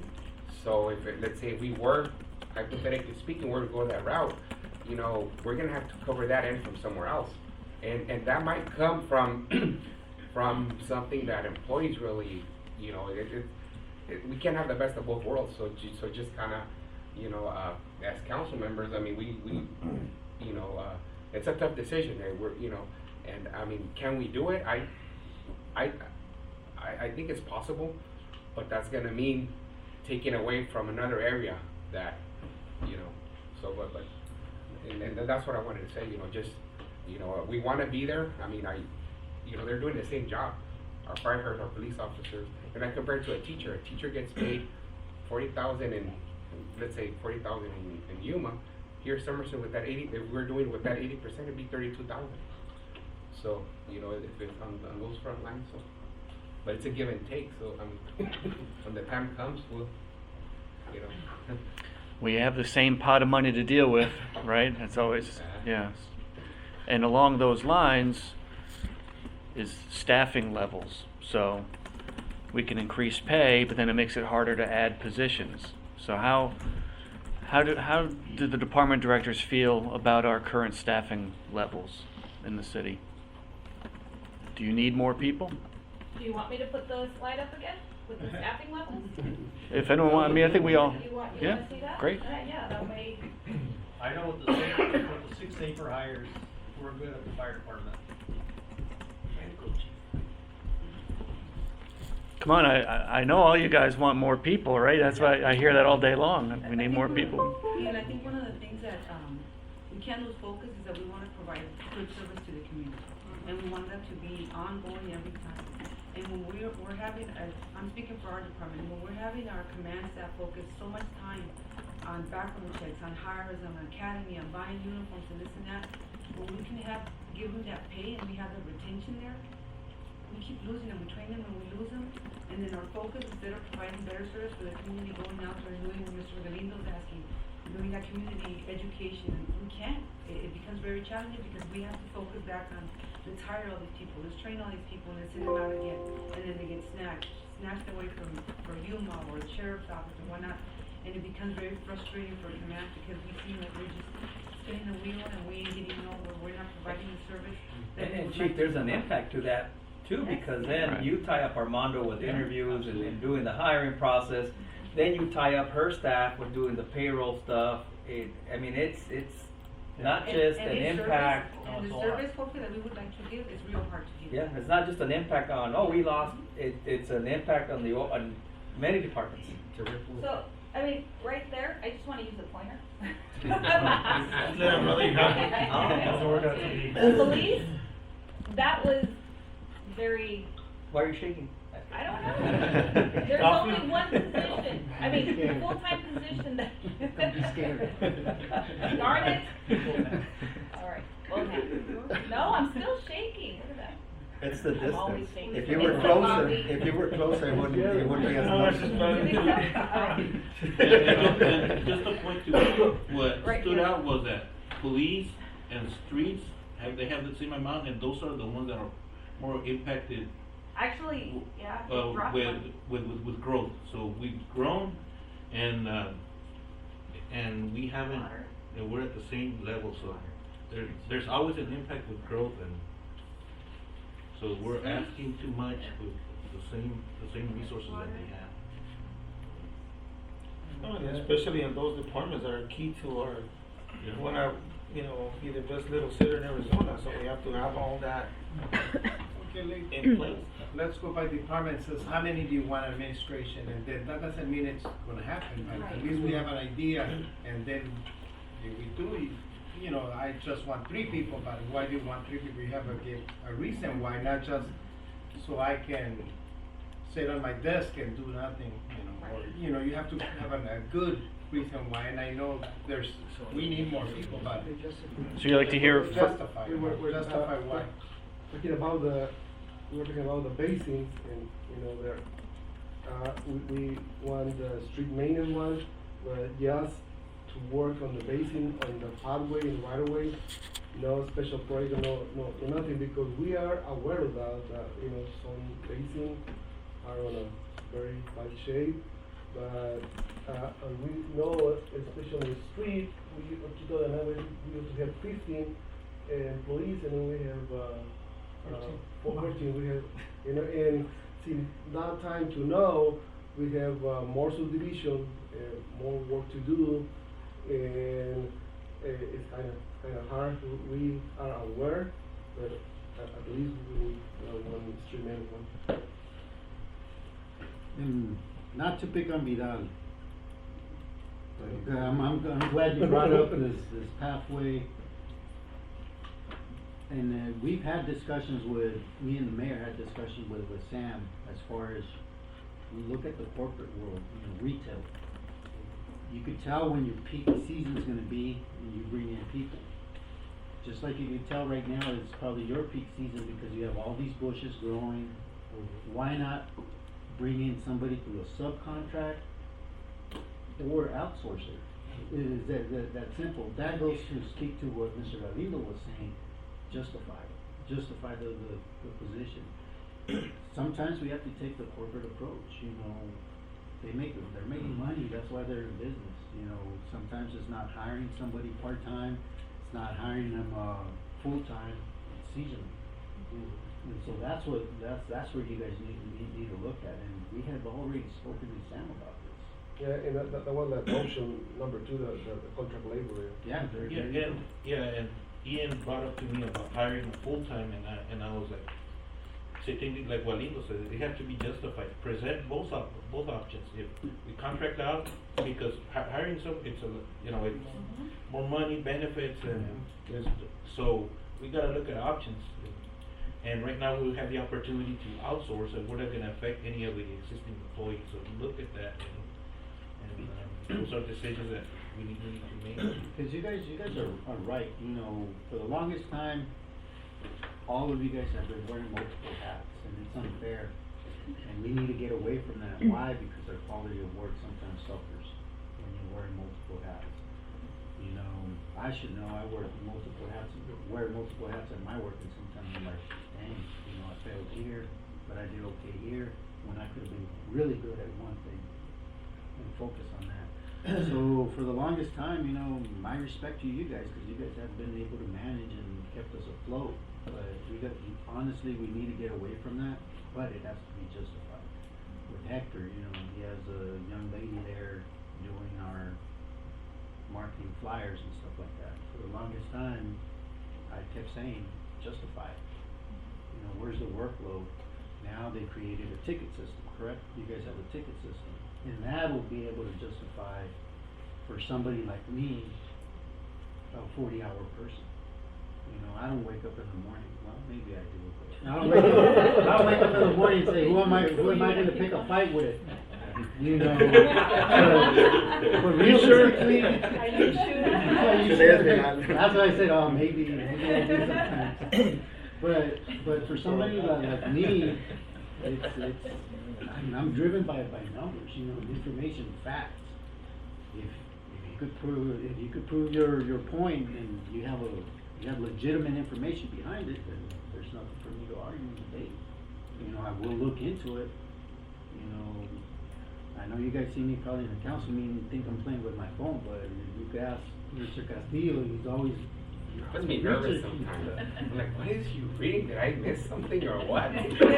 See, I hear him talk. Like, I heard Julie talk this evening, and it's like, nationally we're trending 28% down, so I don't think there's going to be any jobs in our area anytime soon in the manufacturing business. So I was showing Juan, I go, look. So you know what, we do research stuff. I mean, I believe that almost all of us do that. And so, but if you guys have your facts straight, then there's really nothing for us to argue and debate. You know, and that, I think it will be critical when you guys are requesting new staff. You know, show us the numbers, give us facts. Just to go back a little bit on what everybody's saying about how it works, and the thing is when it all comes with manpower, you know, when you're pulling out people from public works to do other jobs, it takes away, you know, time from finishing the project that, you know, and it happens all the time. It's like saying it, and we have seen it. So talking about a third-party company, and I've been talking about it for a long time. I talked to some about it, I talked to him about it. When Bill was around, you know, why can't we hire someone to do the pathways here? Someone to do a vegetation basis instead of us pulling people out from another area. And so that's one of the reasons that Miguel is saying, you know, look at it, you know, and see if it's justifiable to either go with a third party or hire more people in the requirements. Just an example, our annual cleanup, it takes, oh my God, like almost 2 months for street employees, and sometimes we pick from water, from sewer, it's a lot of work. And while it's happening, everything else is, you know, nobody's taking care. You know, unless it's an emergency, of course. And if you do that, you know, they outsource, you know, just remember that you're not gonna pay for any equipment. You know, you're not gonna buy new equipment in so many years, or anything. They just show up and do it. You don't have to pay benefits on them, just contract labor, just do it, and that's it. So, you know, just I think just put it in a balance, and you'll see, you know, if it's something, because I know we're paying for somebody to be there in the districts.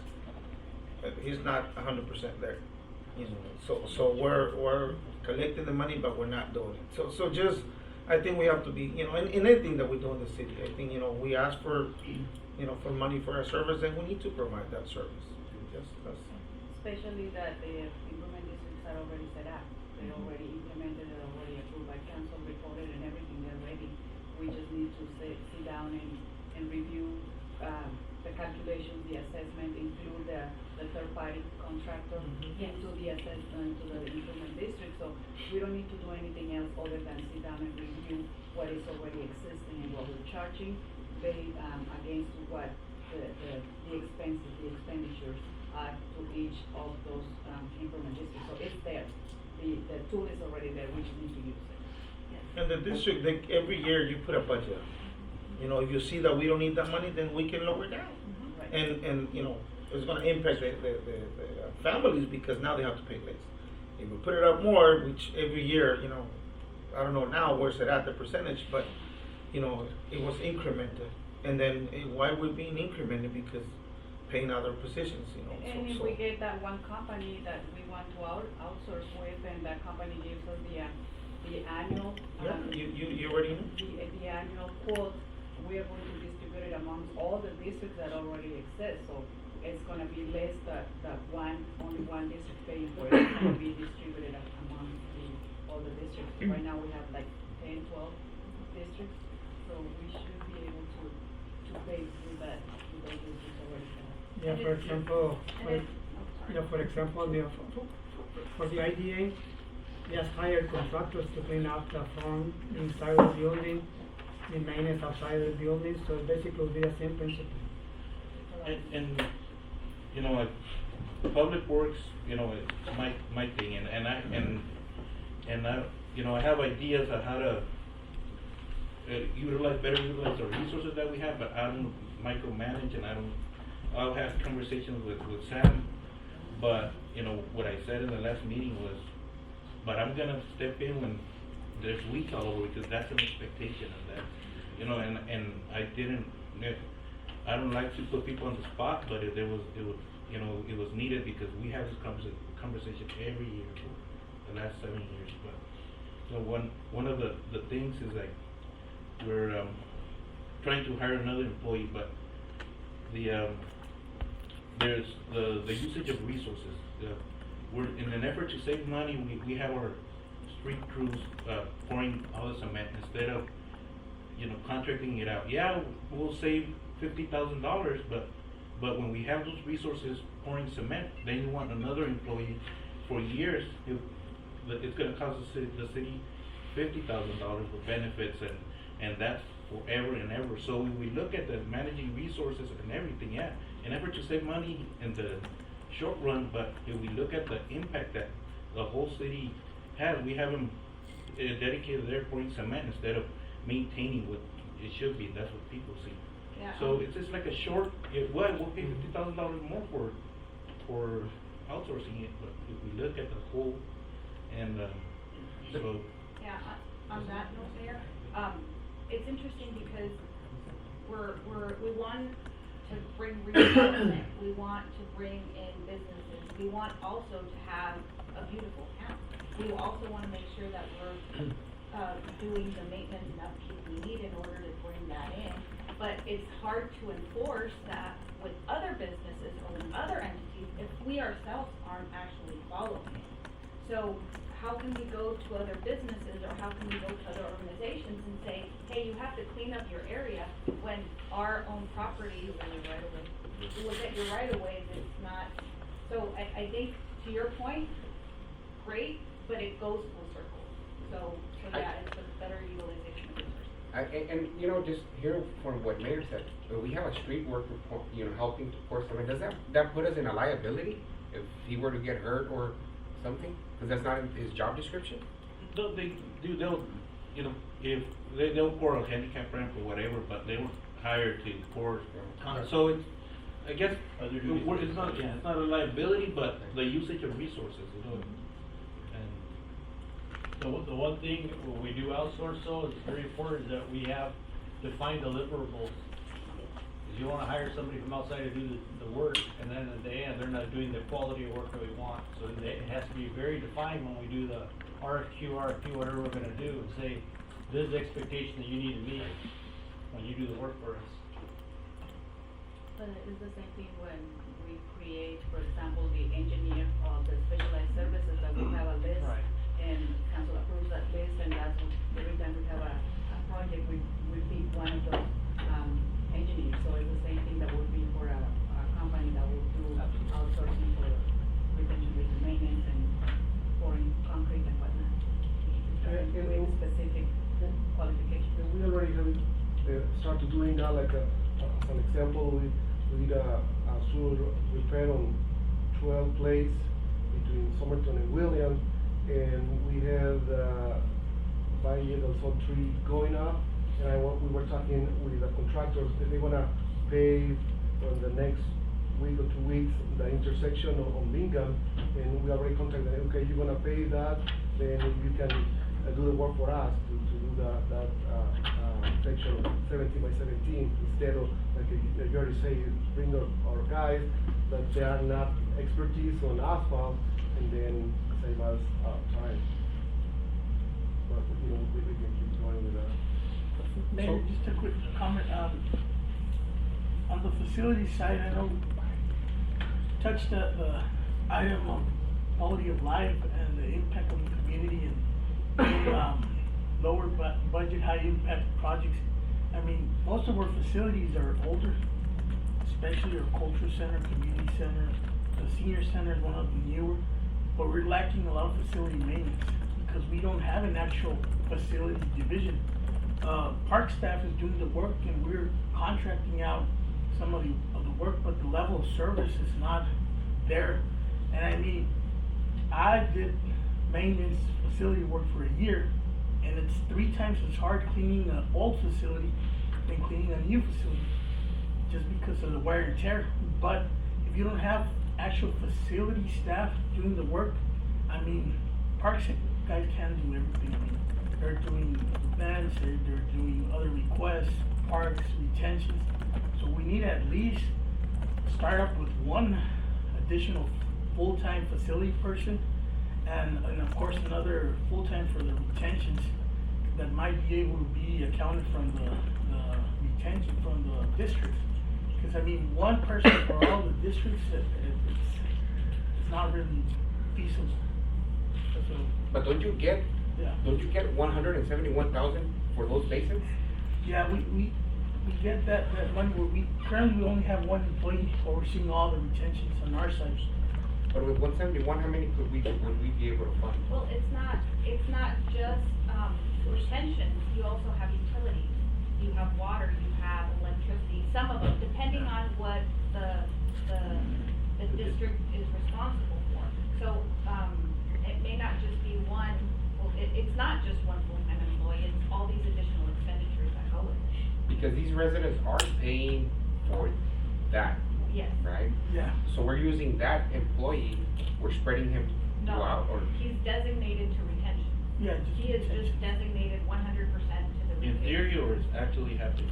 In theory, but it's not just I see that. what I'm saying for it, because, I live in a district and my expectation is, if I see it out of my taxes, I want somebody maintaining. Yeah, it's one for all of them that we're assigned to, so it's one. But that $171,000 is not just for the salary of that person, it also includes the material, all the equipment, all the seeds, the trees, the water consumption, everything. It's not just the salary.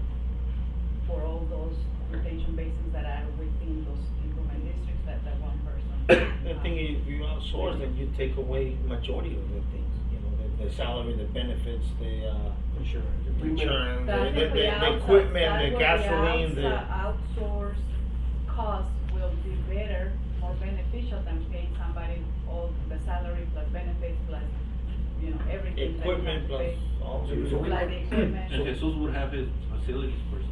Exactly, that person will go back. Yeah, and the building maintenance repairs are also gonna be high. It's a win-win. Repairs needed.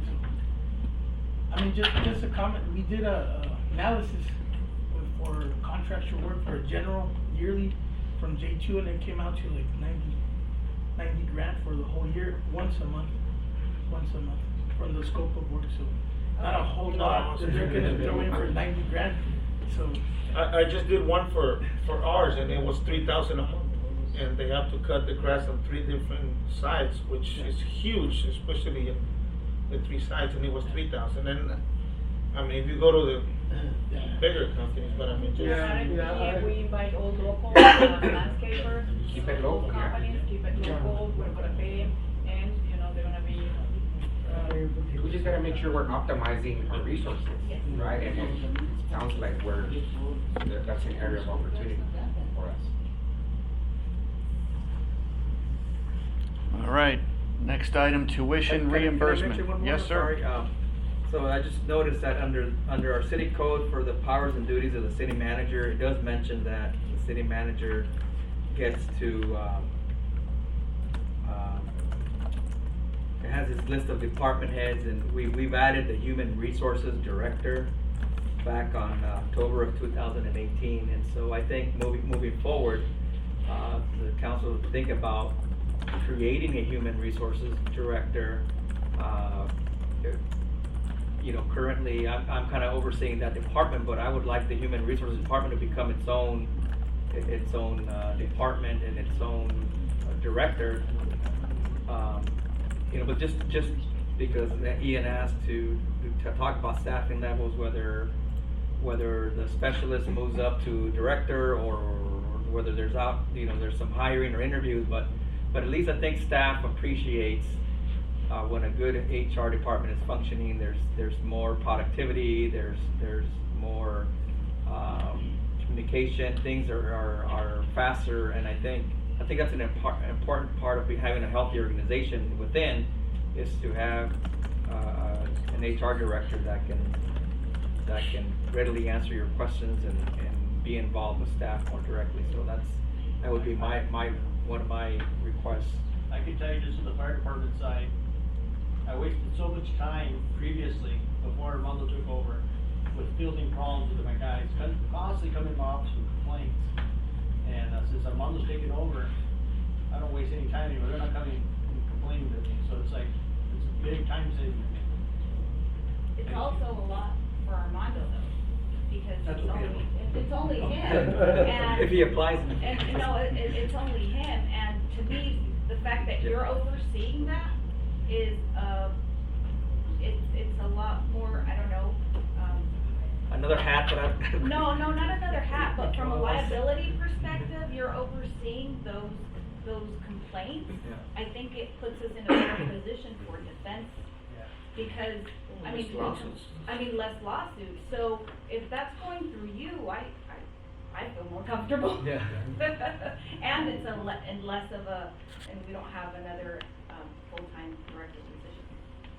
but that's the reason why we restructured, wasn't it?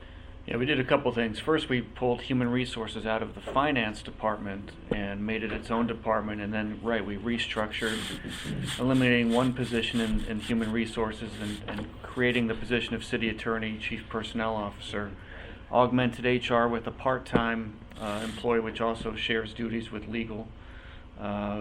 So that department has been bolstered, and having HR a seat at the table, department director meetings, and being more aggressive and involved in day-to-day operations, I think has made, as the chief said, a big impact in this organization, a positive impact.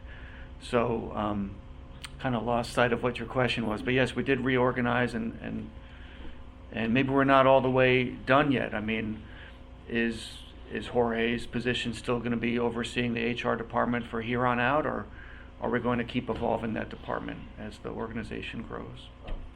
Like I said, I like the fact that Jorge is overseeing that department because of the liability aspects that HR presents for the city.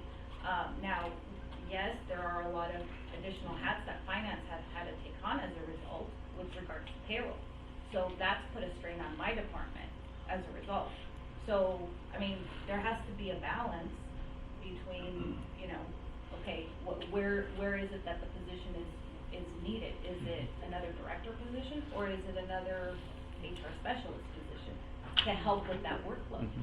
Because I can tell you right now, we've had issues with that workload and us taking up a lot more of those duties and responsibilities. Just one more. I don't know if I answered your question. Councilman Calino mentioned grant writer. That will benefit not only to bring more potential grants in the future, but also may help economic development. Because we need a grant for Main Street redevelopment, different areas, but also may help in my department, only one person. Because whoever helped in the past was special events, not economic development. Now it's a graphic designer, but it helps all the city departments, not economic development. So basically, I'm only one person. But that position may help the citywide to bring, grants, but also may do to help in economic development. But also, there is also a possibility that the grant writer can be outsourced or can be contracted out, contingent upon the salaries, always contingent upon getting those grants. That way you don't have a person that you're paying full salary and benefits, and what if we don't get all the grants? Then what if we don't, there has to be an incentive that. And everything that's administrative fees. Right, that's where typically you contract out a grant writer, and the salary is gonna be contingent upon them bringing that money in. Yes, based on a percentage of the grant, but they don't wanna do the work because there's no money until they get something. Well, there's Unless that I option. consult them. Huh? Good stuff. Than hiring somebody, paying it, good amount of money, good benefits, and not having the return. But we already have, Yolanda, just gonna say, right, helping us.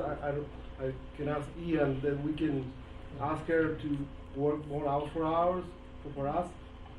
Do you think that's? She's more like a CDBG. Yolanda's a specialized in CDBG. Yeah, and this is somebody that is. No, this is for, Citywide. yeah, citywide, for all the grants that are out there. Get a fire grant, a Parks and Rec grant. And there are consultants out there that, that's one of their services to find. And that's probably the discussion, do we wanna hire a grant writer, a person, it has value because you're gonna have them there and other departments that be able to research grants and give these, or do we want to outsource that? And that's gonna take also staff time, looking for grants and are we gonna be doing that? So. What are the other cities doing though? Does They have Yuma have grant grant writers? Parks and Rec is dedicated. I think that this presents another opportunity because the problem that we run into at the city is we had a grants coordinator, but we didn't have a process for which to utilize her. So if I sent you a grant and is it good, is it not? Okay, what's the process that goes into that? So we found, I know that now that's been worked out, they found that different departments were applying for grants, finance wasn't aware of it, administration wasn't aware of it, council wasn't aware of it, and depending on the grant, there's other financial impacts, not just that particular grant. Like, for example, the FEMA grant that Chief applied for, well, it covers 75% the first year, then it comes down to, what is it, 75? It's 75, and then it's 25. 25. So then there are financial impacts that we have to keep track of over the next 4 years. So those are the items that may have not come to the attention of all those involved. So I think establishing that process would be the first step in identifying the grants. Because some of the grants have to be babysat. They do, and there's a lot of grants that are very involved and require a lot of administrative Yeah, work. like we lost Stone Garden grant because of all the paperwork every month financially, you have to write this, respond, and we lost it, it's 500,000, how We much? still have it, we still have 13,000, that's what we, but we haven't been able to use it because we're short-staffed. Mhm. So as the less we use it, the less money they'll give us. And to that point, the sheriff's office has one dedicated position to just the Stone Garden grant, and the finance department at the county has one dedicated position for the Stone Garden. So you have two San Luis Police has the dedicated same thing, positions. and they're able to get computers, they're able to get cars, they're able to get all sorts of things just on that grant from. Yeah, because I remember a couple of years ago, we lost like 200,000 to wells, and we gave it to others because we were not using it because we were not reporting and we were gonna lose it, and that's why we ended up. But the amount of work that goes into administrating It's a lot, yeah. is a lot. And that's why it was lost. because they Yeah, were- I was talking to Chief Dan, that he was telling me that, that grant that you got from the one you were saying, So yeah, that's what you're talking about, safer grant. Safety grant, that it's a lot of paperwork, takes to you came in. So, you know, that's putting you a lot of work too, instead of getting a grant. Shelley, last year we went to a training, right, with two ladies, I think They do some of that they do some of the- outsourced, yes. grant writing. Oh, really? Yes. And she, and what, from what I remember, she'll write the grant, and she won't get money unless you guys, the grant is awarded. Secure. There's several, really. Maybe a request for proposal is a good idea to start before making a decision on a position that we're gonna be, that we're gonna have to carry forward, for years to come. And understand, we've been talking about the grant writer for years. And when we're looking at the budget, listen to council when operating the budget, because it's, we start thinking of just our work departments, but, here we're talking about a grant writer, it's been talked for years. We always talk about the AC, so if it doesn't happen this year, let's forget about it. Well, maybe a grant administrator that can oversee the services of, the person who's, actually writing the grants and can help out. Maybe it could be a collaboration between, a staff person that could assist all the departments and the grants, and then the person actually writing the grants. Because even if we hire a grant writer, we departments, we still have to do a large amount of time putting all the information together for the grant writer. If the grant writer doesn't know anything about the department, we need to provide that information, whether it's contract out or a person in the office, we still need to provide. For example, Parks and Rec has a grant writer in Yuma, and we work with that person, engineering, give them estimates. And for us, it's like, probably not gonna happen, it's resources that we use, but we provide that, because we know most likely they're not gonna get it, but you still have to but provide yeah, it. we still provide the estimates, preliminary sewer designs, and, some survey, and, but, yeah, it's the whole, collaboration amongst all the departments. So whether it's in-house Yeah. grant writer or outsourced, we still need to do the work, that portion of the work we still need to provide.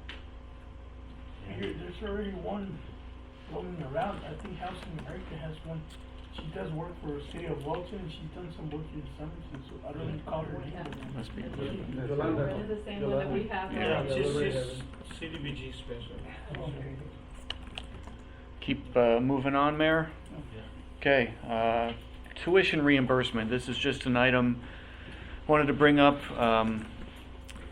It's happened a couple of times where someone's gotten off probation as an employee in the city, and the director comes to my office and says, okay, now we got to pay this person for the classes they took. So there's no official city program to reimburse for tuition, maybe except for fire.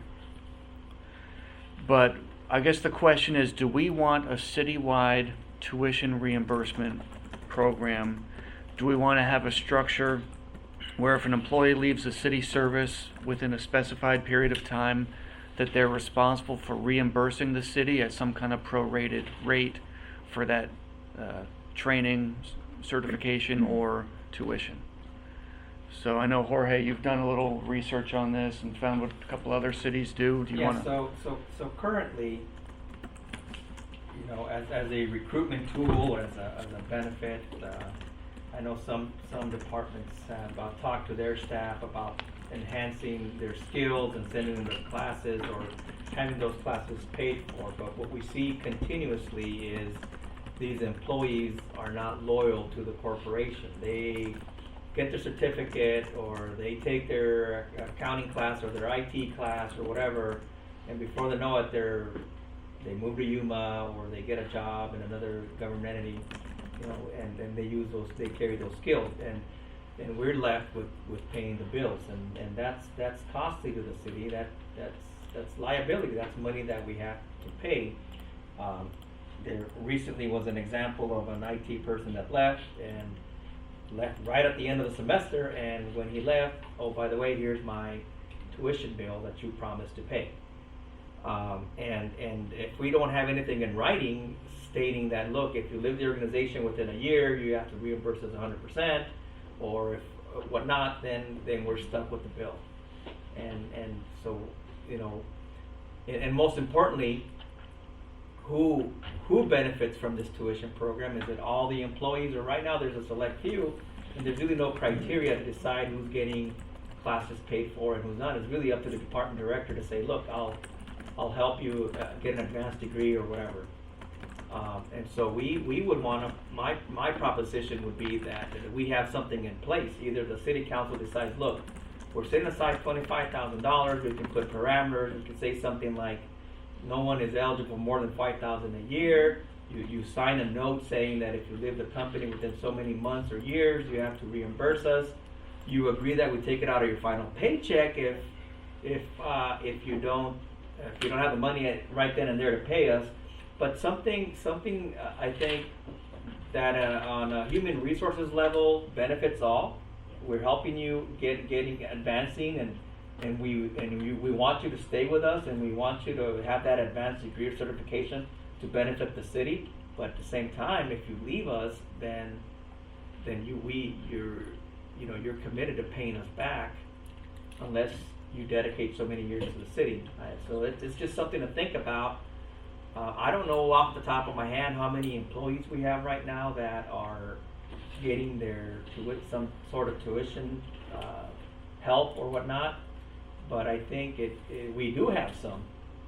But if we're going to move forward, I think it's going to have to be something more formalized and something in writing that I think we need to start this program. If that's the idea, or decide to say something, tuition reimbursement is not something that the council is interested in, we need to stop that, because that's money that's a liability that we're incurring right now. But if we are going to go forward and start that, I think the program has to be in writing. So I agree. That's something that as soon as I stepped in, I inherited a couple. So that's why when Fire has a contract where they sign for actually we get reimbursed for that, but no one else does.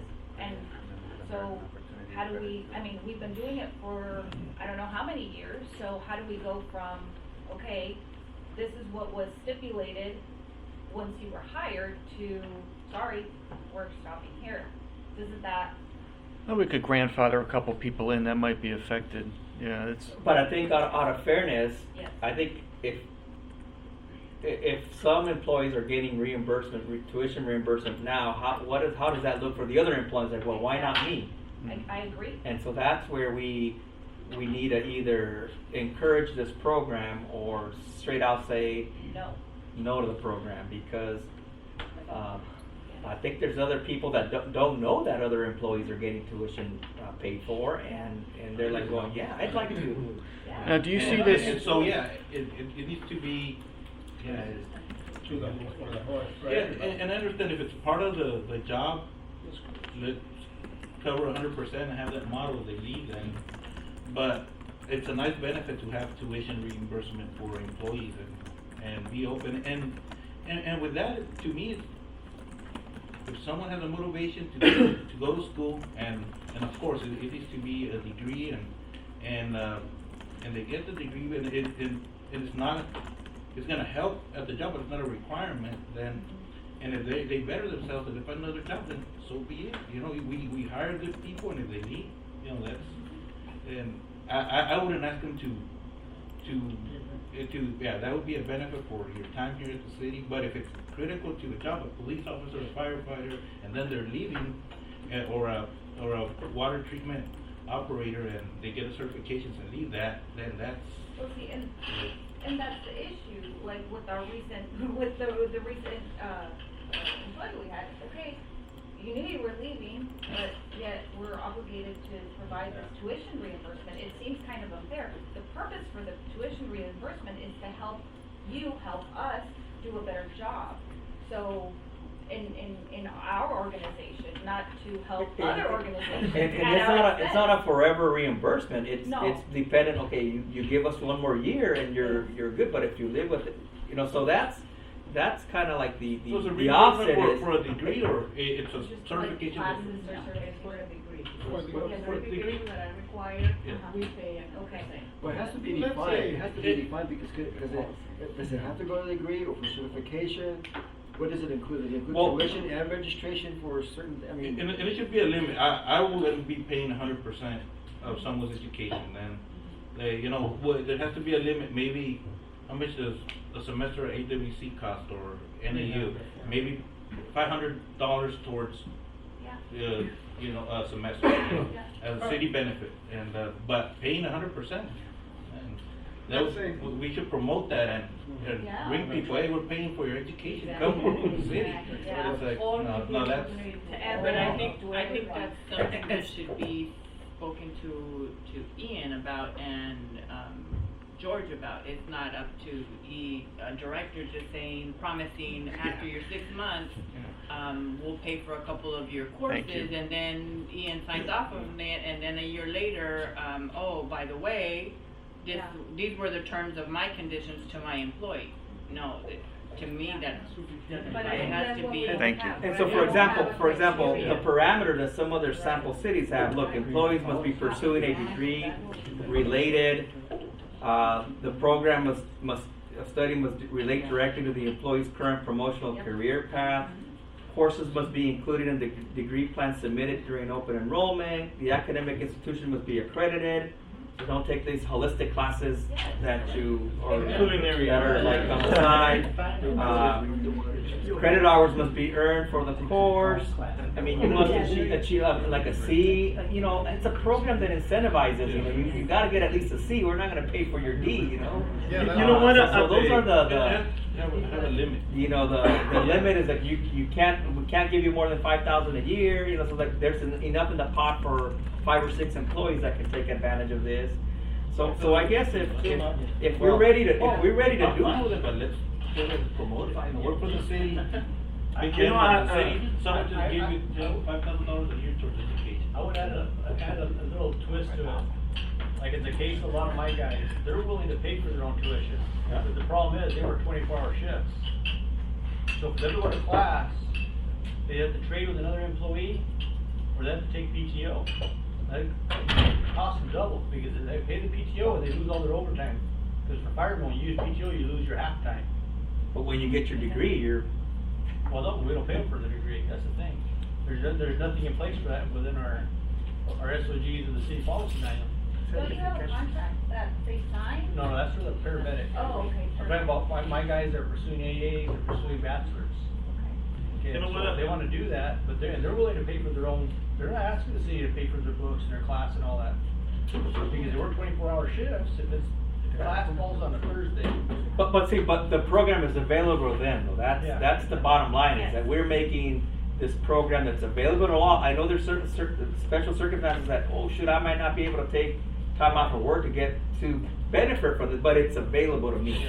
And that's the choice that we present to our employees, versus right now it's just kind of like all over the place. Serena, how much money did we use last year for this? How much was? That I know of, that I kept track of, was about $2,000, $3,000. Okay, so it's not a big number. No. It is for us in the fire department. It is. Just the tuition reimbursement was $16,000.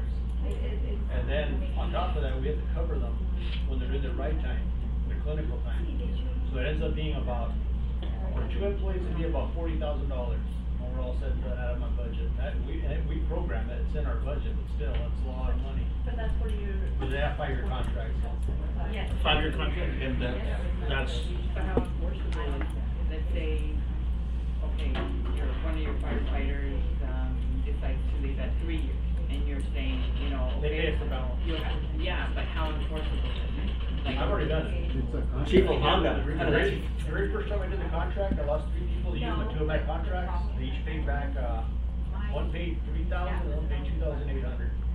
But let's say somebody just, So, how? I think Can I send it to collection? Well, we could, I had Jerry Hunt, Jerry Hunt, the lawyer back then, I had him write him a letter saying, this is what you owe us, sending a copy of the contract they signed. you know, I mean, there's some teeth to it. We could have him sign and say, you agree to pay from your last paycheck, so whatever PTO you were gonna take, or whatever final pay you were gonna take, it's gonna come out of that. They might have a, That's right. so there's ways, maybe we don't enforce, we don't get 100% of it, depending on how much they, but there's some way to get some money back through PTO or a final pay that they promised to give us and gave us authority to take from if. yes. I think bottom line, we have to, if we're gonna have a program like this, we have to have an enforceable contract. Because while I appreciate the fact that we're helping and they're bettering themselves, I have an issue with, we're helping you better yourself, and at the same time here you're leaving, so, I mean, there's no way for us to recover that cost, because we're investing in them in hopes that it will help our organization as a police. I have something, I'm sorry, I have something, I don't know how it works for police, but I know in the past prior chiefs have fought to get the officers to commit to 2-3 years once they send them to the academy. That hasn't worked because they're not under contract. So I don't know how labor laws work pertaining to that, but I'm gonna tell you how expensive an academy is. Where our officers start at $19.06. So when San Luis reaches out to them, offering them $22 or Yuma $25, $26, we just to give you just a little bit of an idea, it's about $24,800 to put somebody through the academy. And it's the academy, I'm talking about some fees, a couple fees, about $2,500 in fees to enroll them. Academy uniforms about $500 and another $3,000 just in equipment, which involves ammunition. We have to give them about 1,500 rounds to go through the academy, and we have to provide that to get them through. So they can come back after 3 months and say, you know what, thank you, bring me to the academy, I'm going to Yuma Police to work for $25 an hour. But where does that money come from? But you Where have are a getting model it? next to you right there. From her budget. From her budget. You have a model next to you. If you can look at what contract they sign and let's start doing it, because those two are critical. And it hasn't been real bad for us, because the people that we have put through the academy, they've stayed 2, 3, 5 years. Most of them. We had 2 that left already. We had one guy that left about 3 months after he was done. To Yuma, so. There was another But 30,000. I think the city of Lima would push into the same, having a contract, but I don't know that we can keep it. But you know something, I think just having it might give them want them to think about it twice. No, I understand what you're saying, but I don't think legally for a police officer, we can do it. I don't know, but I thought Well, that we was can something- ask that to Yeah. our labor lawyer, but I think just even if it's unenforceable, if we have it, then that might just be a deterrent for them to just say, oh, I'm just gonna pick up and leave, or not. So let's have this item in the agenda. I think, it needs to be open to everybody and have some limits, Well, I'll come up with the guidelines and then maybe get with Zarina and come up with whether we wanna set aside 20,000 for this or 25, whatever. And then we the policy, we'll do the policy. You know what we did, for the district, it worked, actually, I don't know if you guys remember, but a couple of years back, there was the same issue, same conversations that we're having right now, but what we ended up doing is a free interest loan. And so actually, a couple of people did take advantage of that, and what we ended up doing is we paid for their classes, AWSC classes, it was for most of the classified employees, but it worked for the teachers as well. But obviously there is a limit, because it's based on your paychecks. How can you afford, maybe you are able to afford $20 a paycheck or whatever to get reimbursed for the full year or 2 years. But that's the way that we did it, and it was a limit per person, because they might not be able to afford a $2,000 a year or $3,000 a year to class, but it kind of cut that contract and what have you, at least for most employees, like right now we're fire. So what happened, what triggered this to come into fruition? I think- This is the first time I've ever heard it. Yeah, I was aware that the fire department had the reimbursement program. Torito resisted it when he was police chief, is that right? That's what I remember, that in my discussions with Torito, he was not interested in pursuing this. And then we had an IT guy recently leave, and we were stuck paying for his classes, and it just kind of brought it to a head. There was no procedures. It was No, willy-nilly, yeah. Whoever the department head felt like giving reimbursement to sending them to the classes, and if the employee sitting next door across the street said, well, why are, what's the criteria? Why can I get my classes paid? So I'd like to take more classes. You know, at the county, you know, in order for you to assign to a class, they have to approve you first. You send them through HR, and then HR sends them through administration and say, yeah, it's something that's gonna benefit you, okay. So we'll pay for you at the end, when you bring that, either that A, that B, that C, whatever it is. But it has to be pre-approved before the guy can even go and register. Now, he can register and pay on his own. I mean, that's, you know, you can apply for it, but if it doesn't get approved, then you pay for your own classes. But it has to be something that is benefit to us as the city, to the employee, you know, something that is going to be related to whatever his job duties, not something that he's planning ahead of time to move later on to another position, another And city. that's a discussion that, to me, it's different. If somebody wants to better themselves, then we provide some sort of tuition, and so that's a discussion we're gonna have, and this is running to Yeah, because at the hospital, when I was going to school, I remember it was related to what I was studying, medicine, and also they didn't give me that $1,000 or something like that. You go register and then you paid, and then at the end of the semester, if you can prove that you passed that with a C or higher, a B, I guess it was back in, then you get reimbursed. If not, sorry, because we're not gonna pay you and you're gonna be failing over. Let's say we give the money right away to this person, and at the end of the middle of semester, he drops out, you know, it's not benefit. So you wait to the end of the, how many classes, honestly, can you take when you're working 8 hours? Can you take 3-4 classes? No, you mainly take 1 or 2 at the most.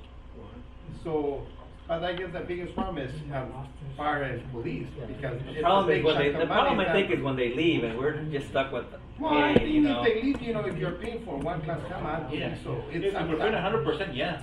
It's You sign and stay here. yeah, but if it's 1 class, but I understand police is different, it's $23,000 for to put them into academy. It'll be easier, just don't hire people that are not certified with police, don't. The problem And pay them a little bit more, because that's, even though because you were putting them through the academy, we're spending $23,000 in a year, like she said. Sorry, I'm going to San Luis because they're paying $2 more. Let's guess what? Let's pay them $23 and don't hire people that are not certified. They're not. Then you are saving all the headaches. You are saving all the money. And Save on HR, you save are on payroll. attracting more people to the Somerton because they're paying 23 and San Luis 22, and you know we're gonna get qualified. That's a good point. Police department because they already went through. They have all their license certification. When you hire a new one, you have to get certification for this. The problem with that, Mr. Galindo, is that the people that come here that are certified, usually they're coming here for a reason. They're They've hiding been fired something. somewhere else. They've been terminated, they've been in trouble, and they come here and we go look at their packet and it's like, yeah, we don't want the headache either. Yeah. Next. Now it brings you a different headache. Or more money to incentivize people that are already active somewhere else. Yeah, that's always an issue when you have someone at the top of their career moving, like, when we get people applying to the city of Yuma, we're like, why would that person wanna move? Bring his family, you live in Yuma because you have family, but being at the top of your career, moving to Yuma, and we have bad luck with. Just so you guys understand, on the police side, this is the problem. In the valley, it was costing them too much to put people to the academies, and it was costing them, you know, to bring people in. So what they ended up doing, they accepted lateral transfers. So if you're post certified, you can walk in any department in the valley, and they'll hire you lateral. You don't have to go to the course or anything. And so that's why Yuma was losing all their employees at the police department. I mean, this is just my point. Yuma pays really well. You can never pay people enough. So if you got people that are earning really good money in Yuma, they're still taking off to the valley because the valley's paying even more. That's where you have to create a culture within your department where people want to stay. Okay, so Mary, you want to move on to the final bullet under this? I did ask lunch to be slightly moved up. It was scheduled for 12:30. I think we'll probably eat here in a few minutes, maybe 15 minutes, so we'll just push through. Increasing city revenues, as we discussed right at the outset, to improve your budgetary situation, you have two choices, generally speaking, simply speaking. You can reduce expenditures, or you could increase revenues. So we've heard from Hector at the last council meeting that sales tax revenue, or maybe it was a couple council meetings ago, sales tax revenue was increased, and that's a good thing. But this is just an opportunity for general discussion about what we can do to increase those revenues. Maybe there's other economic development opportunities, or what it may be. So just opening it up for any thoughts related to increasing city revenues. I mean, fees, taxes, those are common governmental things. Economic development. Investment on infrastructure. Investment, as Chief DeAnda was saying, build those lift stations. If you build it, they will come. How are we going to pay for the infrastructure? Raise revenue to pay for the Right. It's a chicken of the egg. Yeah. There's no silver bullet answer, but just you gotta keep in mind, those lift stations, the money they're gonna generate is gonna be for like the next 25, 30 years. It's gonna be an incredible revenue generator, for years to come. That piece of dirt they're gonna develop is how many houses? It's like 3,500 There's a lot of houses. homes on the southeast corner of Somerton Avenue in County 15. Yes, How the many money, acres? It's like it's the 160 Money acres. properties in Dorado was the original one they had there. I want to say it had 3,600 homes in it. And next door is 94 acres. Yeah. The call I got yesterday, it was 94 acres. But they wanna have sewer there. And they wanna come, but they want sewer. Water is close, it's over here. What is our average people per household right now? 3.5 for homes, 94 acres, there's 4 units per acre, R16. Multiply that, and then 10,000 people. share revenues, population goes up, you have more share revenues. You get impact fees, building permits, plan review fees. So but you have to start that infrastructure. We haven't said no. That's been our focus. We've been talking about it. Start investing. I know we talked about lift stations, but what about? Nobody wants to kind of revisit it, but the halls. They're still out there, and they have all the amenities, and the land is vacant out there, and they're ready to build. So, is that an option you want us to explore too? But that's also without higher density. Yeah, It's R1 that's the issue, right? That's always the building. issue that there's a parcel right now that's ready to go, but for a higher density. I'm not going to I budge just want on to put it out there that there is that development that hasn't. I'm not going to budge on higher density because that's what they want, and that's not. For me, I guess to look at additional revenues. Chief DeAnda was talking about how well their department is doing. Is there anything that can be done to increase the amount of collection, the percentage collection? Because I guess you guys were like around 50, correct? Yeah, we're actually about the highest in the state. We collect more better than anybody. I figured out Yuma's, they wouldn't give it to me, so I went and got their actual report they give to the state every year, and I figured out they're running 47% or 46%. So we're doing 7% better than them. They have a professional agency, that's all they do is bill. But I've been trying to get Yuma to have us do the billing for them. They're resisting because they have a couple full-time employees that are dedicated to preparing the buildings for the building people they pay. So they do all the work. Exactly. So anyway. So they tell them what time it is. Yeah. So the runaround they gave me finally, they asked, how many questions was it? Like 26 questions? Yeah, it was intense. Yeah. We filled them all out, sent them back to the chief and someone out of the mayor, and then he got back to me saying, well, you need to go through our whatever the policy is for RFQs, RFPs. So that's my next step. But if we can get that, that would generate another. I'm figuring about $380,000 a year. So. What about your ambulance? Like, are you going to need any more ambulances in the next couple years for? Chassis. stuff. Chassis. He already said the chassis. The chassis. You cannot change it. Yeah. No, Increase. no, increase. Yeah, if we increase it by one. so But we Chief, have- we would need more staff to do more billing? Or can Cheryl handle it all? She can handle it, because we have 1.5 positions there. And I've asked her, because we've estimated how many bills are running, she says, shouldn't be an issue, it's gonna work a little harder. And the other one that I have, I guess, and it's in regards to Parks and Rec, cause was Serena did her presentation, the expenses on that side have gone up. You know, for me, in order to be able to really dig in and give you any kind of solution or advice on my behalf, is that I need to know the details of expenditures per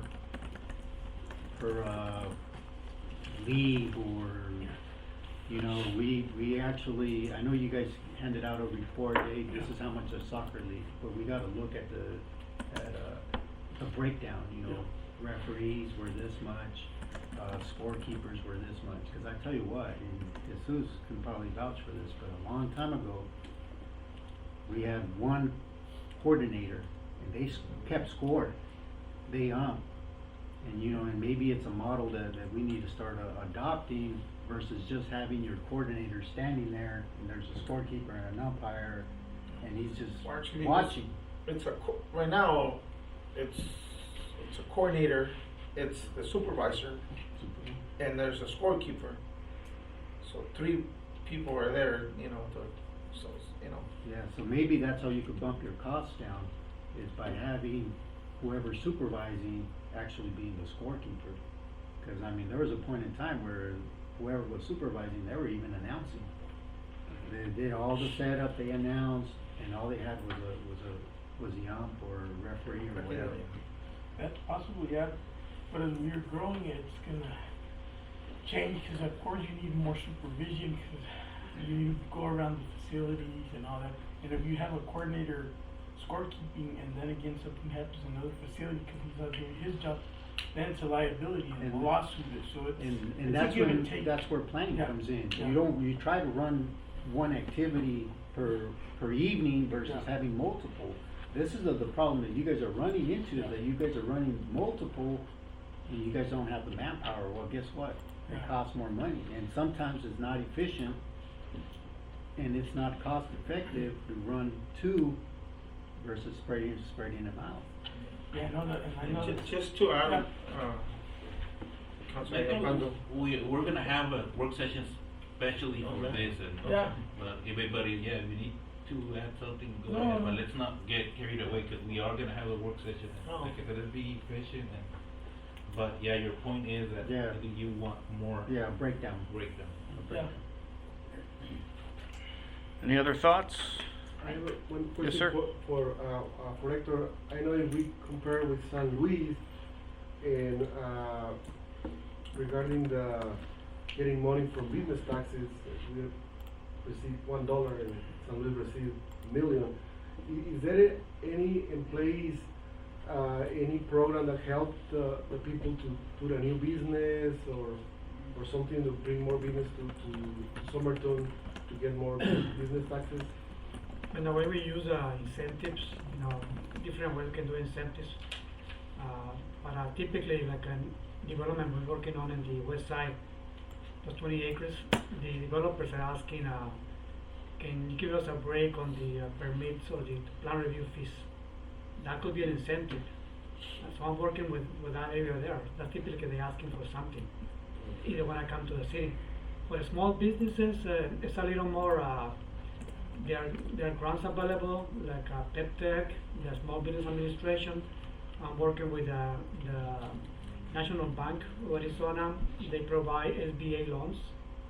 The Coffee Town, they want to buy the building, and I'm working with this loan officer to help him to buy the building in this case.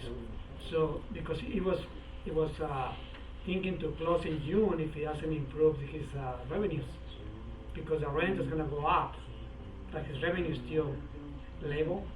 But by buying the building, the rent, I mean, the payment is going to be lower in the actual lease. So it makes sense for him to buy the building. So I'm working with that kind of doing the banking and also the business enterprise.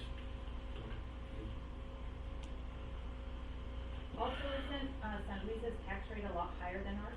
Because they don't have property tax. The So they sales have- tax? Yeah, their sales tax is a lot higher. Theirs is 4.3, Theirs is 4, ours is 3.3. 3.3, yeah.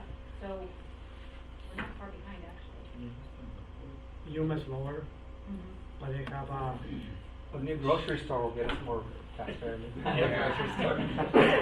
then we infrastructure for the grocery store. Water is coming. We'll get it as soon as you give us the green light. We'll get it. Groceries, that's right. That doesn't know that they want to come, we'll find a way. Yeah, it's only Well, the sales tax. Go for the other round. Yeah, no, I agree with you. Okay. Well, Mr. Mayor, that kind of brings us to the conclusion of part one of today's retreat. You want to, I don't know if lunch is served or they're just warming up those trays, but if it's not there already, it'll be here shortly. I got more employees now, so. It's here. Okay. Is there, are they gonna bring their stuff up? Yeah, I think so. They're still an ethnic study company. Yeah, yeah. Still an ethnic study company. Yeah, yeah. Still an ethnic study company. Yeah, yeah. Still an ethnic study company. Yeah, yeah. Still an ethnic study company. Yeah, yeah. Still an ethnic study company. Yeah, yeah. Still an ethnic study company. Yeah, yeah. Still an- Workers. Ding, ding, ding, ding.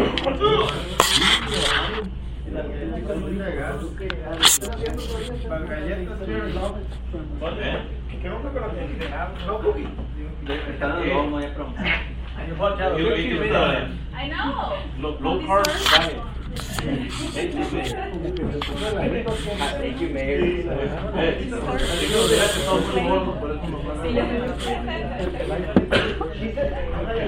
No es cierto, mentira.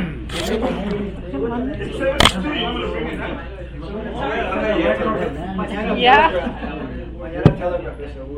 llévatelo. All right. You guys remember Chuck Barris? Yeah, Chuck Barris. Okay, so here we go, round two of day two of the retreat. So we'll kick it off with a little fun. I hope it's fun. 2 truths and 1 lie. So should be interesting to see how well you know your co-workers and city leadership. We're going to go through this, and what you'll see is 3 statements, one at a time, and I'm going to roll them out, and we'll see if you can match up the statements with the person. Once the person who provided the statements is revealed, then we got to guess which one is the lie. And in most cases, I don't know which one the lie is, so we're all going to have to just guess it together, and then the person who submitted will let us know. So, had really good participation on this. Thank you for all those that took the time, and here we go. How well do you know your team? Oh, see Windows and me. Hector. I play. It could be a lie, though. It could be a lie. Mesa. That's you. You play the bass. My favorite food is liver with onions. That's not me for That sure. must be a lie. I went to New York. Any you like him? Who is this? Yeah, that was Carlos. New York City or state? Here we go. Carlos or Manny? Carlos. Carlos or Manny? That's me. Wow. Hey, that was una portillo acá, eh. Which is a lie? Which one is a lie? No, it's a lie, look it, no. Which one? Parece reggaetonero ahí. I thought you were related to people. Que usan matched up wiki. Oye, papi. Oye, papi, ¿Quién es el match? Estaba en el kinder ahí. What was the lie? What was the lie? Liver. You go cebollado. Yeah. Liver. Next, I have 4 children. Favorite pastime, going to the theater. I need glasses but won't wear them. Who is it? Manny.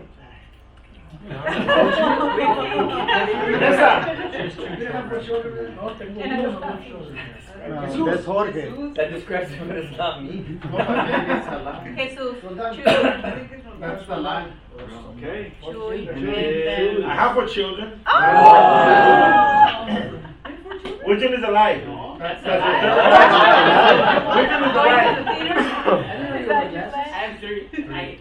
Yeah, I have that. Which one is alive? No wonder your driving is not that good.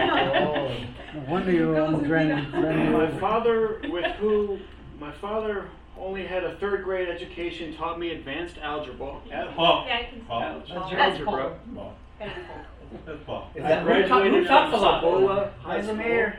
Ah. I have known my wife for 46 years. The Cibola one, because you can't, you don't have a wife for 46 years, Cibola wasn't in Cibola is alive. The line is That's Paul. Cibola. Who is it? Only bad people.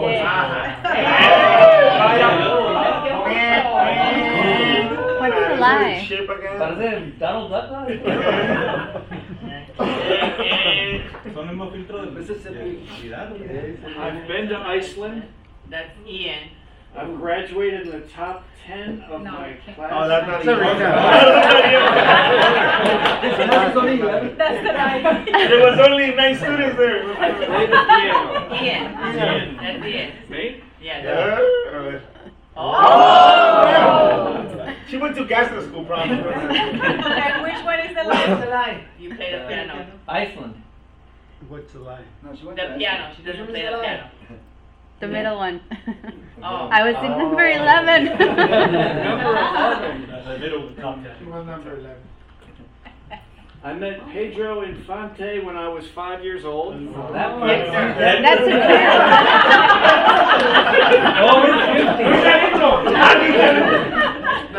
a Professor. I think shrimp and octopus That's Manny. cocktails That's are the Manny. best. Yeah, that's the judge. So who was Rocky Rocky told? Four. The person or That's Manny. Pedro That's Pedro Manny. Infante is alive. That's the judge. Yeah? You didn't need Pedro Infante. You don't No, that's a lie. The 5-year-old. The boy was alive. The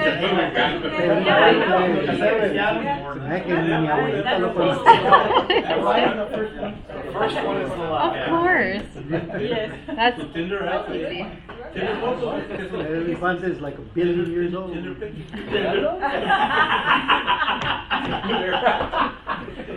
I was voted most musical in high school. I speak 3 languages fluently. Okay. Not me. I videotaped a UFO in 2020. Miguel. Give it time. Musical. Musical.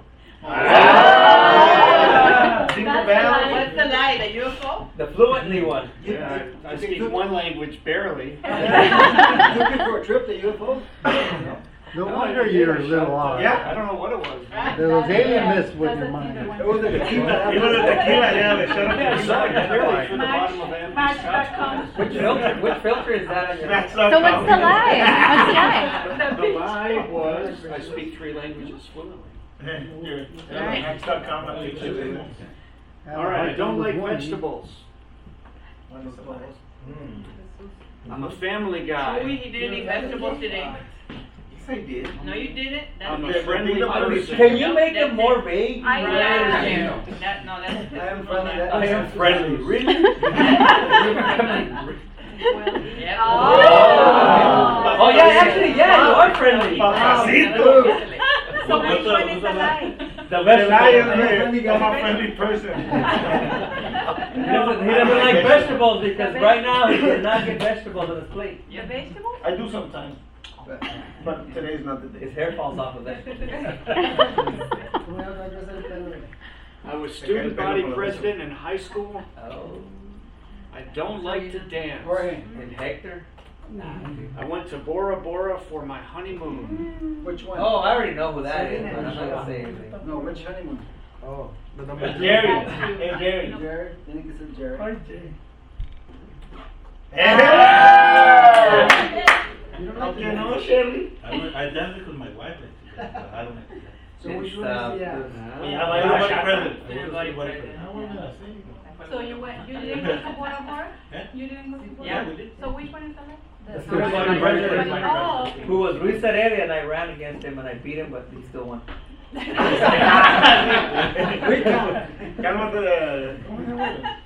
love to dance. I love to dance. I have a beautiful soprano voice. Hector. Carmen!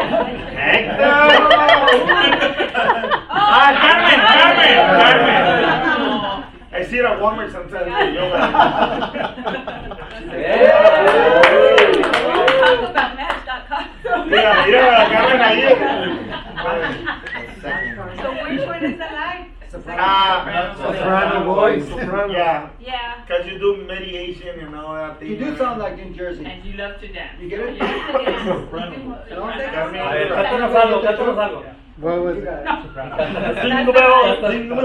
is the light. You didn't get my joke? She does sound like from New Jersey.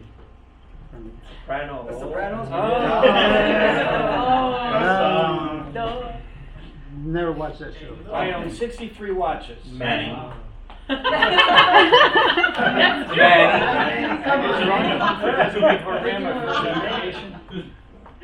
That's Manny. I have a stomach problem. They're all true though. That's Manny.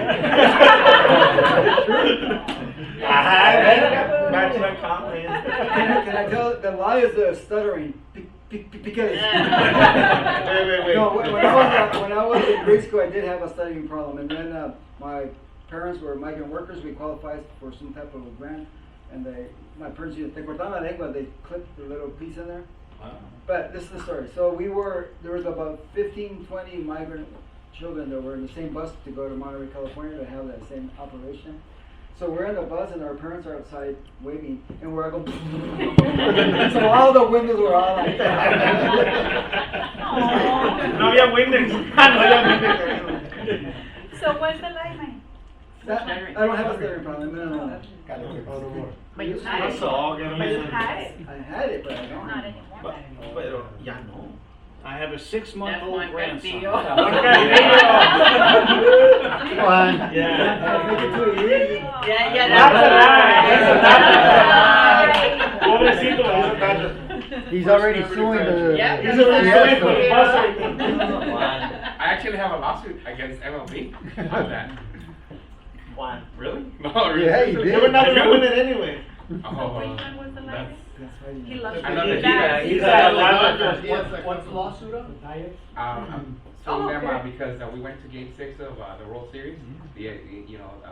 With the the Astros, cheating because of scandal. their cheating scandal. Oh, because they're cheating. Yeah, there's Yeah. a Keep class crying action like a lawsuit. baby. And it's looking good. I mean, I might be getting my money back. Yeah. Nice. Good. Yeah.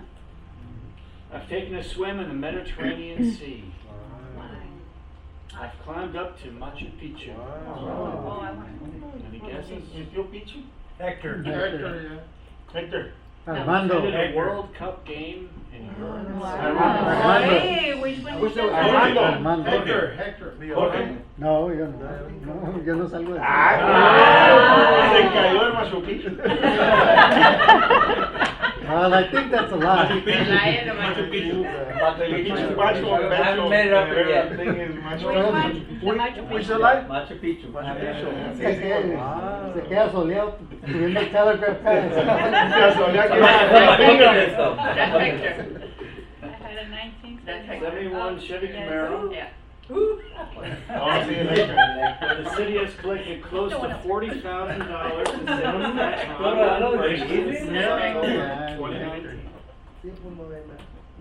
Jerry This Cabrera. restaurant is in the Somerton. Totally And economic the franchise owner wants to Which is the lie? Which one is the lie? What is the lie? The sales tax one, we got one of that. Denny's. Denny's restaurant. Dennis, la lie is the Dennis. No, para, okay, no, mire, Doesn't count. It's a half a lie. It's a half a lie. Grandfather born in Saginaw, Washington. ¿Quién falta? I am half Cuban descent. Cubana, Shelly. My career with the city of Somerton began as a volunteer. Jenny. I would say No. Jenny. A ver. I think, Yeah. Kansas, Saginaw, it's Michigan, not Washington. Saginaw, Michigan, all right, that's great. And I am half human.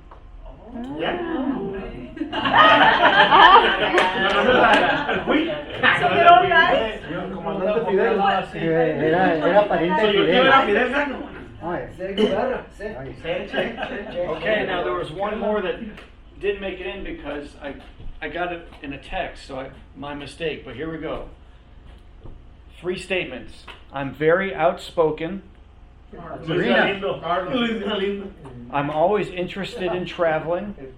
Carlos, que no mandó. I'm particularly good at helping others. Wait, come on. Who did not follow the instruction and despite that still made Ian present it? What was the last one? Particularly good at helping others. That's the lie. Who is Carlos.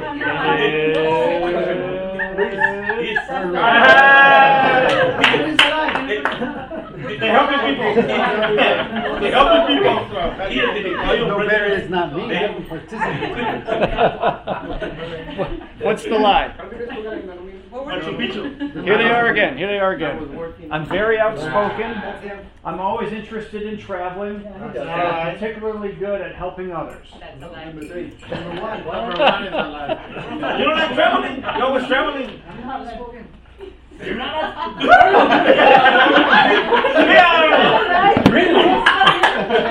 Ding ding.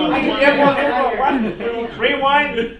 Alright, thanks everybody. He's lying about lying.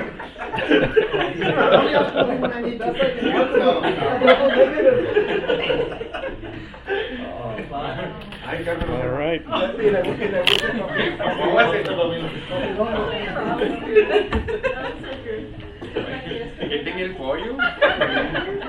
So, Mayor, if you're ready, we can jump into financing of the sports complex with Mr. Jerry Cabrera of Focus Consultants.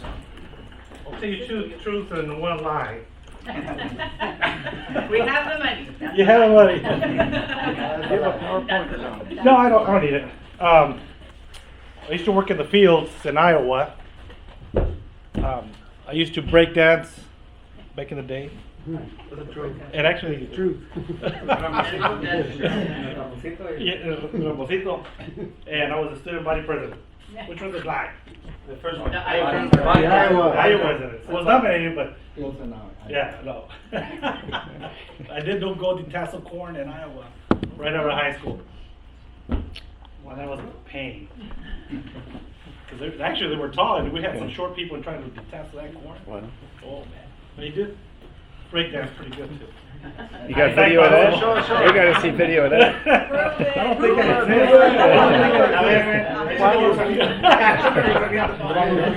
Does it work?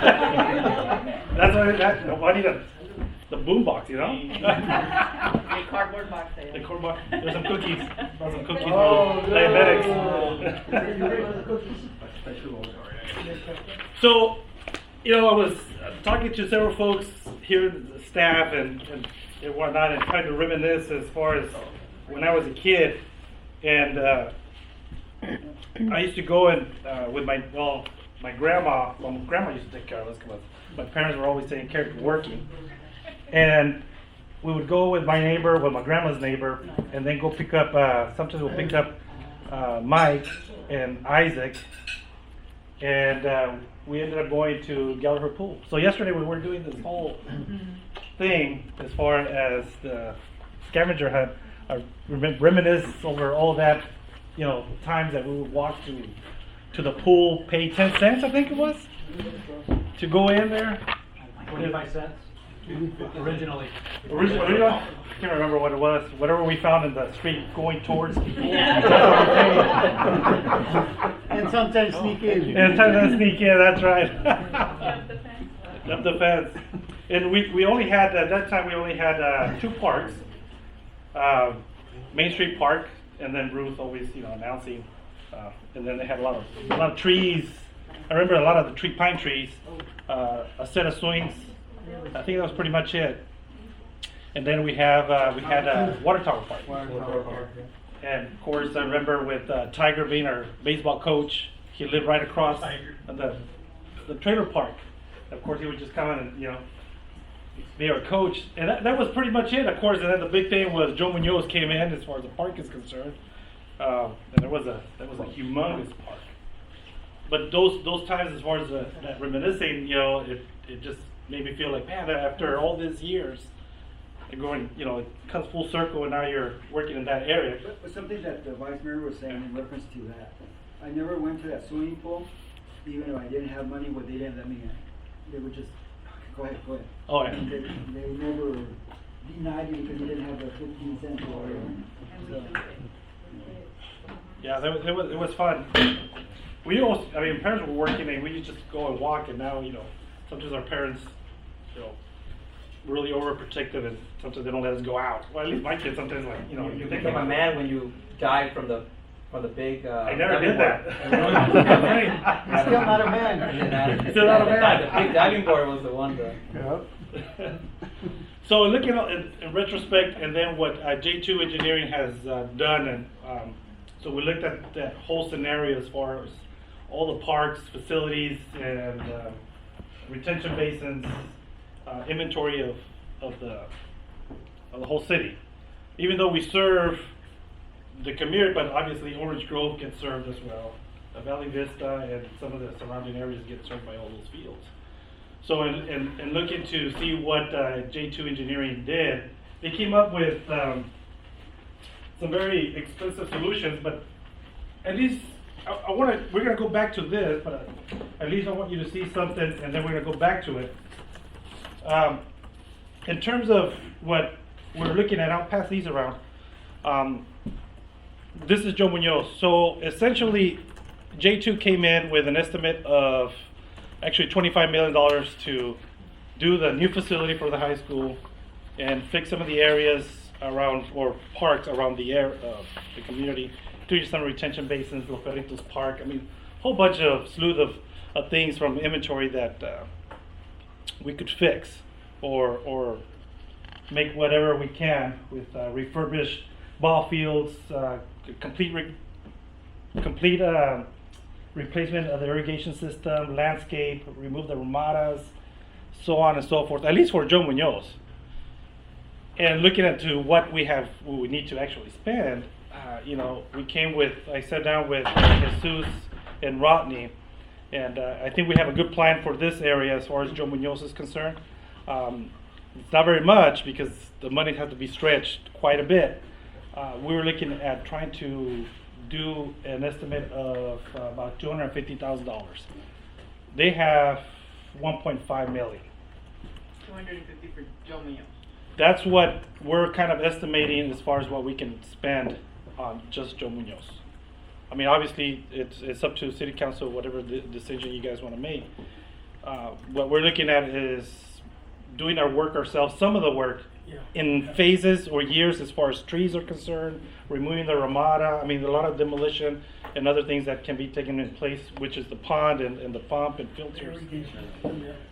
So this is where Jesus is going to help out tremendously regarding those issues. And all these are going to be at his office. But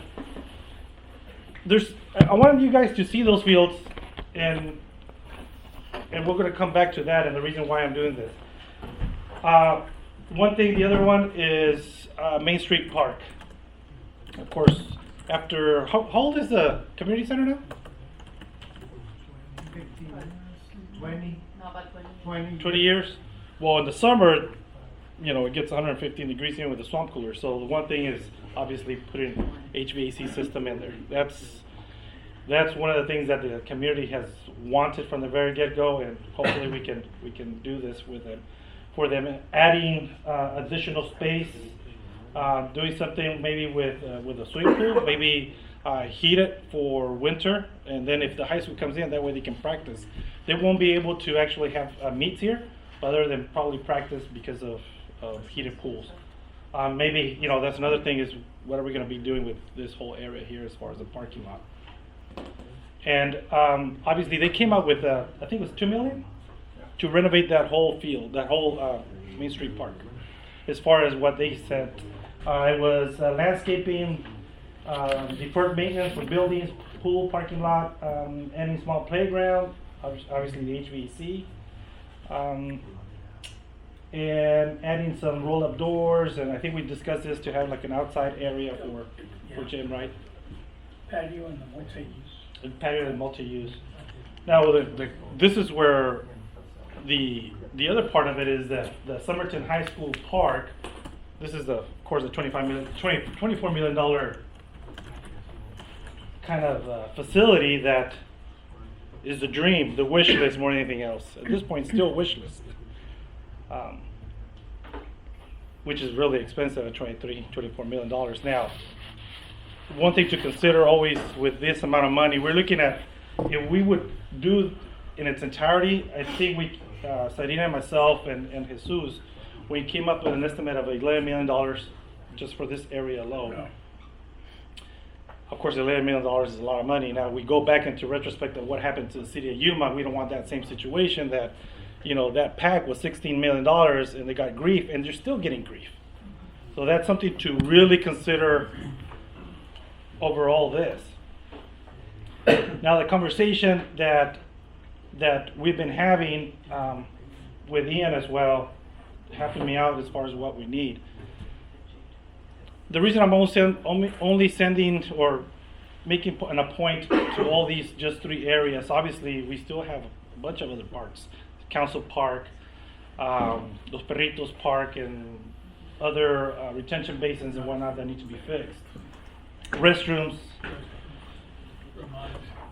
The only reason is because as far as the financial options that we may have to go with is obviously an excise tax, which it'll be a decision to City Council to make that determination, or probably a secondary property tax.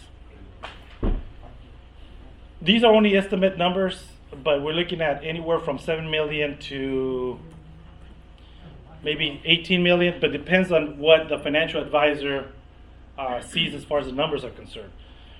Yes?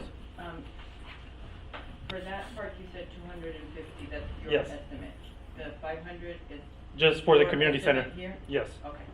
And the reason there's reasons why I did that to some of those, is because we have to, if we go out to bond, what does the community want? What have they always been wanting?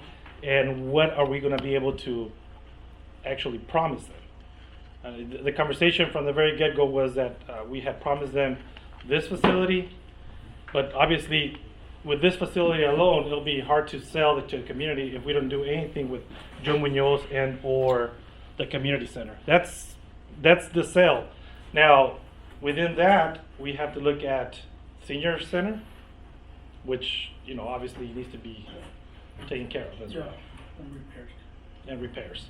And in order to do that, then they gotta maintain them. Mm-hmm. So that's another $200,000 that I added on there. So that's where we put in 12 million. We did get some estimates, and the estimates at this point it was $161,000 just to maintain. To maintain? To maintain, just equipment, just the equipment alone. Now, what about the additional bodies? That's where I'm gonna. Okay. That's the second part of the presentation is that we're gonna have. I'm gonna make some challenging questions, and we need a discussion as far as what you guys want to do with this, all these areas. And to get the seniors to vote for this, como un senior, like a bus. I mean, if you, like you said, it's about selling something to the voters, and how do we get the seniors to support their families and. Yeah, we gotta remember our parents. My dad goes to the senior center. In order for me to tell them is what am I going to give them for them to say yes and vote and come out to vote.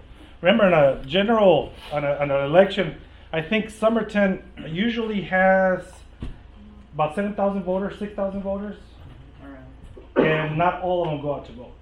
I think the last election maybe 3,000, if that. the, presidential. Presidential Yeah, election. because when it's not a presidential, numbers are. No, yeah, presidential, I think it was, with non-presidential, I think it was closer to 700, 800? Yeah. Yes. And that's why when we had this whole conversation was when we would actually go out to bond. And it was this, it was either a presidential or a non-presidential year. And that's a caveat as far as when we need to do it. Obviously, when it's a presidential election, more people go out to vote, the more marketing needs to happen, and that's when you need to sell it. But it's not just to the senior citizens that we have to worry about now Correct. getting out there. There's a lot of individuals who don't have children anymore, even they're not senior. They just say, I don't care, I don't have any kids that are going to go to the park, so you have to hit those individuals as well. And that's actually,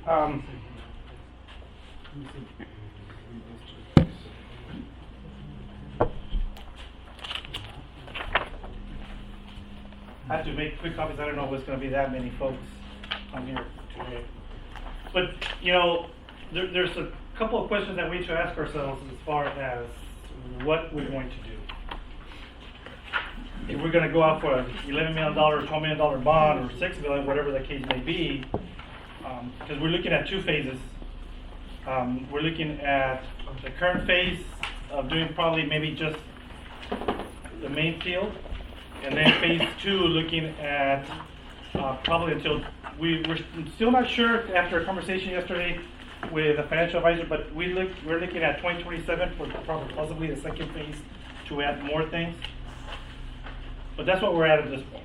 So one of the challenging questions is, you know, do we do what J2 Engineering stated as $25 million? It's going to be quite difficult to come out and even the bonding capacity, we don't have the bonding capacity for $25 million. That's the reality.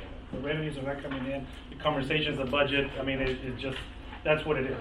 We already have a bond out there, a debt, and we have to think about that debt, which in 2027, that's when it ends. That's what we're thinking of, the second phase of it. So, you know, that's the challenging question that we need to discuss. Now, the conversation that we've been discussing regarding staffing is great. You know, let's go out to bond. We get $10 million or $8 million, and we actually make this park. What happens afterwards? And this is the reason I was asking you to kind of look at this, because as a kid, you go to the fields, you go play baseball, and you do your thing with the family or whatever at the parks, you know, have fun. I remember I used to go in water balloon fights right after school.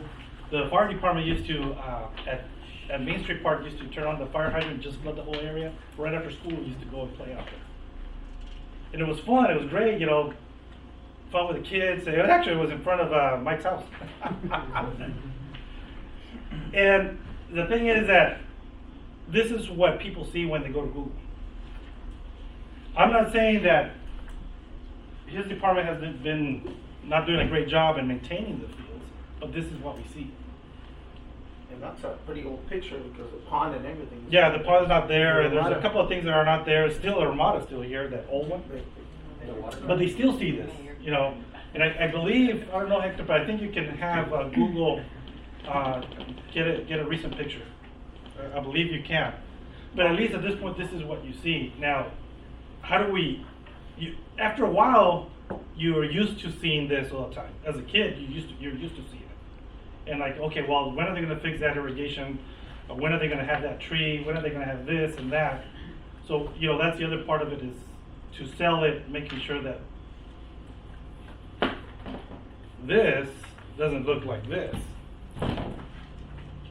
And that's a strong statement because we're low on staff, and we know this. Budget is an issue with all the departments. And the level of service is one thing that, you know, a discussion needs to continue taking place, is what type of level of service do we want from the police department? Obviously, what type of service do we want from our parks? In discussing the FTEs, I think Sarina had 10 for parks and recreation, right? I believe so. Yeah. 10 full-time. 10 full-time. Now, remember, 10 full-time doesn't mean they're all mowing the lawns. So we had, I discussed with them as far as how many FTEs they actually have, actually doing the work. And all 4 of them actually kind of spread out and do odds and ends to maintain not only mowing, but obviously get pulled out for other activities and facilities. So I asked them, so split the FTEs in what they actually do if you had that person just do that job. We ended up only with 2 people mowing the lawns, grounds. That's just 2. 1 actually doing the facility, and 1 was Doing the retention. one was the facility, 1 was doing the maintenance. So essentially, you only have 2 people doing grounds. In order to kind of maintain this, we're looking at just 3 people just doing this. Just station. Just here. Plus $200,000 of equipment that's still needed to maintain this one. So you said 3? 3, because this is close to what, 40 acres? 25. But wouldn't we split that cost with the high school, with an IGA? That's a possibility, yes. And the high school facilities would also contribute to the maintenance of, I guess. Yes, and that's a discussion we need to have with them. And actually, the IGA was just sent yesterday, the day before, through Google Drive. So Tim and I will be working on that. But the IGA doesn't cover 100%. We still have No. to. Yeah. I mean, Actually, I'm going to go back to things changed within Thursday night or Thursday afternoon with I thought it was Sam and Hector. We went to it was just more infrastructure meeting than anything else. But I think things have changed since then. It's a good thing for us. But anyways, those are the challenging questions. No, the undesired outcome. Obviously, if we don't go out to bond or do anything, we might not have a high school because the facilities are not there. That's basically the reality of it. And the other thing is, I know the mayor had mentioned to me that we promised the voters something that needed to be done. So it's an election year. You know, maybe many of your council members are up to vote again, or up to their seat. And it's something that you need to consider all these things in play, because you'll have that undesired outcome of not having a high school, and community members not trusting the city because we promised them something and we can't meet their expectations. And how do we get there? Any questions on that one?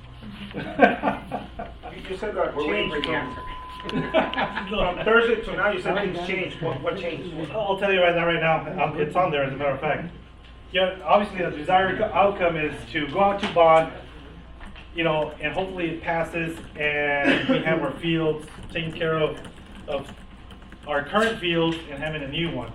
That's another area. Of course, it helps with the commercial economic growth in the city, because it is already a family-oriented community, but this area might end up being that as well too. So these are all the desired outcomes that we want for our community, making sure that we provide the service to all of them. All of us, rather. Even though I moved to Yuma, I'm still a Somertonian. So the Thursday, the proposed solution obviously go out to bond, right? The capacity is what we're still looking at.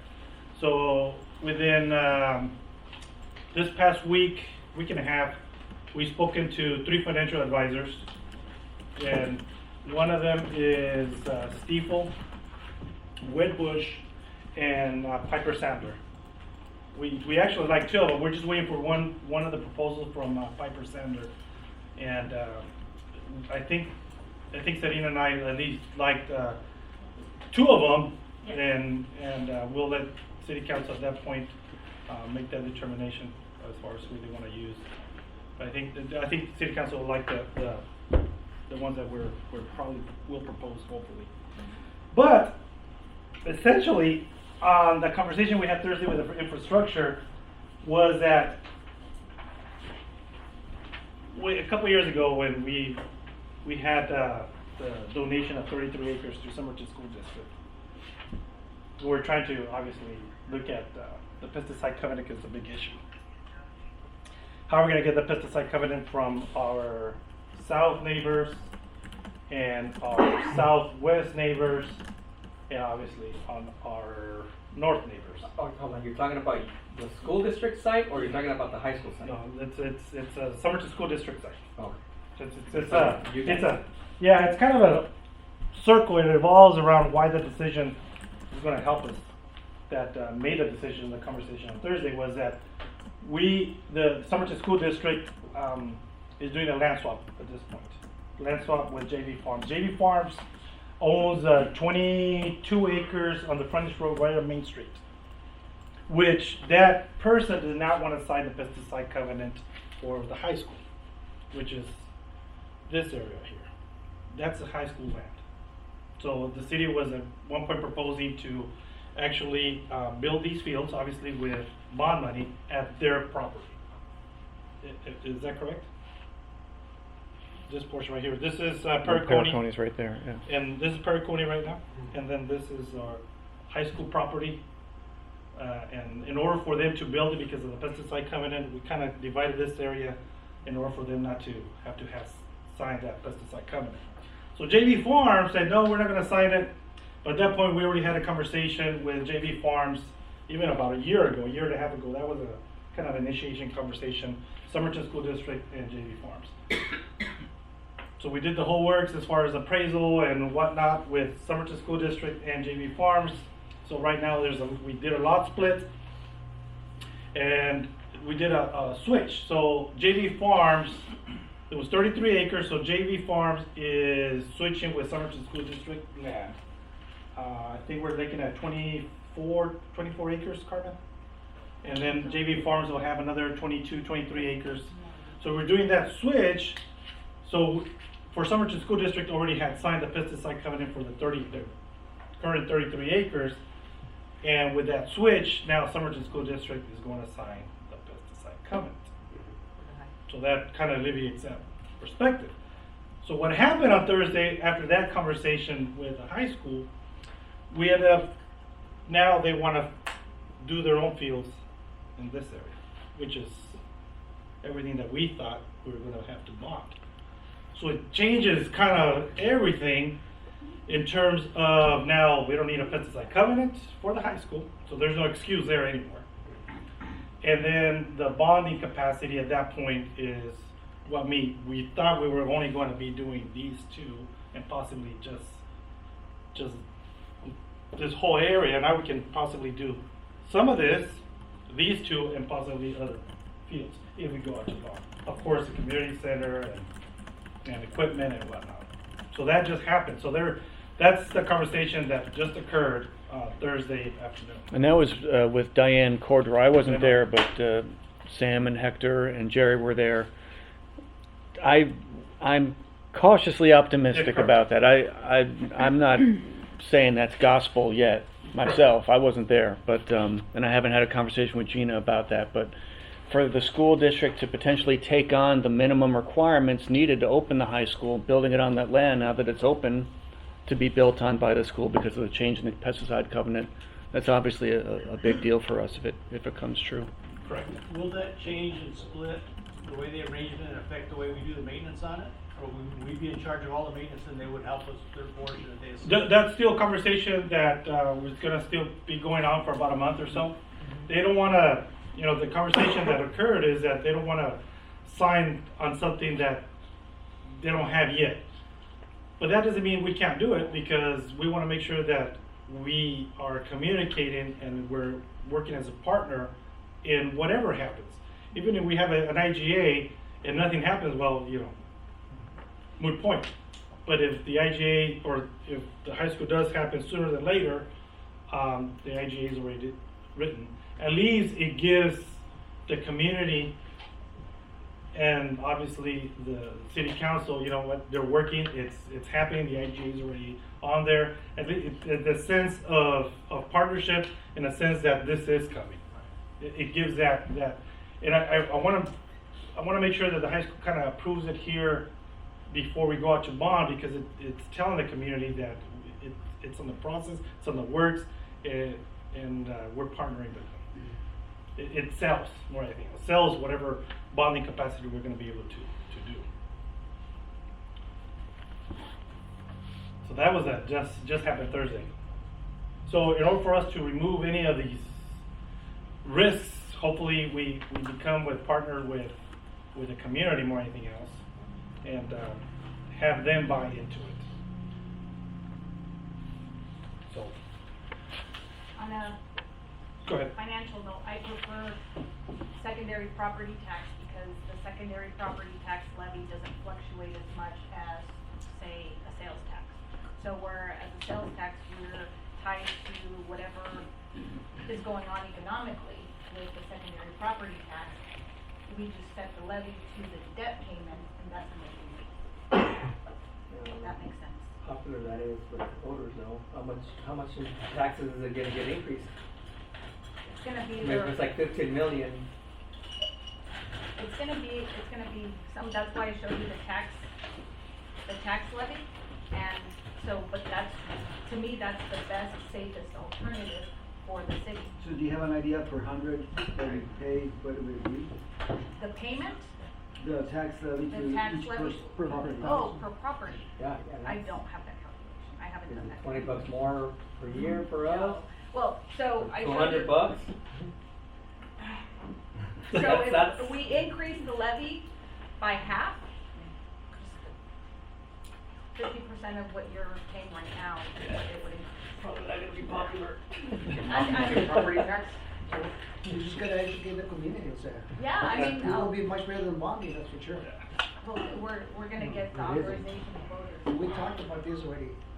Yes, Arena, in this case also is tied to the new growth. If we have the infrastructure, the new growth will be able to help with those payments. That's why it's very important to have that infrastructure in place. Commercial development also pays more property taxes. So that's to bring commercial development, industry, buildings, they pay more property taxes than residential. So that's actually also the key. So the call to action is what, mayor and vice mayor and city and council, these are the questions that you need to ask yourselves as far as what you guys want to do for our community. It's either going to bond or excise tax. Is this a sunset tax that would be, or after 20 years, or? It depends on how we Structure it? structure it. So it's only, the secondary tax is only for these particular projects. Then Right. after we pay that, then it would go away. So we wouldn't necessarily levy those taxes after that loan was. Because what I'm getting at is that what we pay now would be quite different than what Hector's saying. If you get a lot of commercial coming in and they're paying a lot more, then we would pay it off sooner, right? Or no? Not necessarily, because you have steady payments, depending on how we structure it. If we did receive additional tax revenue, then we could put it towards that principle. So what Hector's saying doesn't really, it means not true. Okay. I mean, I'm asking. No, it is, because You can say that. you'll get additional secondary tax dollars because what we're gonna rely on is what's existing right now. Mhm. So anything in the future is added more money, which you can buy down. Oh, so that's what I'm saying, you can't buy down, that's what I'm Yeah. asking. Okay. Sorry, yes, Okay. yes. you can do And that. also one more point on that, secondary property tax is paid only for to do it, the work, and Yes. not the operation. Yes. That's an important point. No, it has to be in the district or something, right? Yeah, only the operation has to be separate. Yes, the operations would be part of our continuous operating budget. So the three additional positions, those would be part of the operating budget. General fund. Instead of- Hmm. And the equipment, every so often. Correct, that's still gonna have to happen. Or perhaps having the possibility of creating a citywide improvement district for maintenance?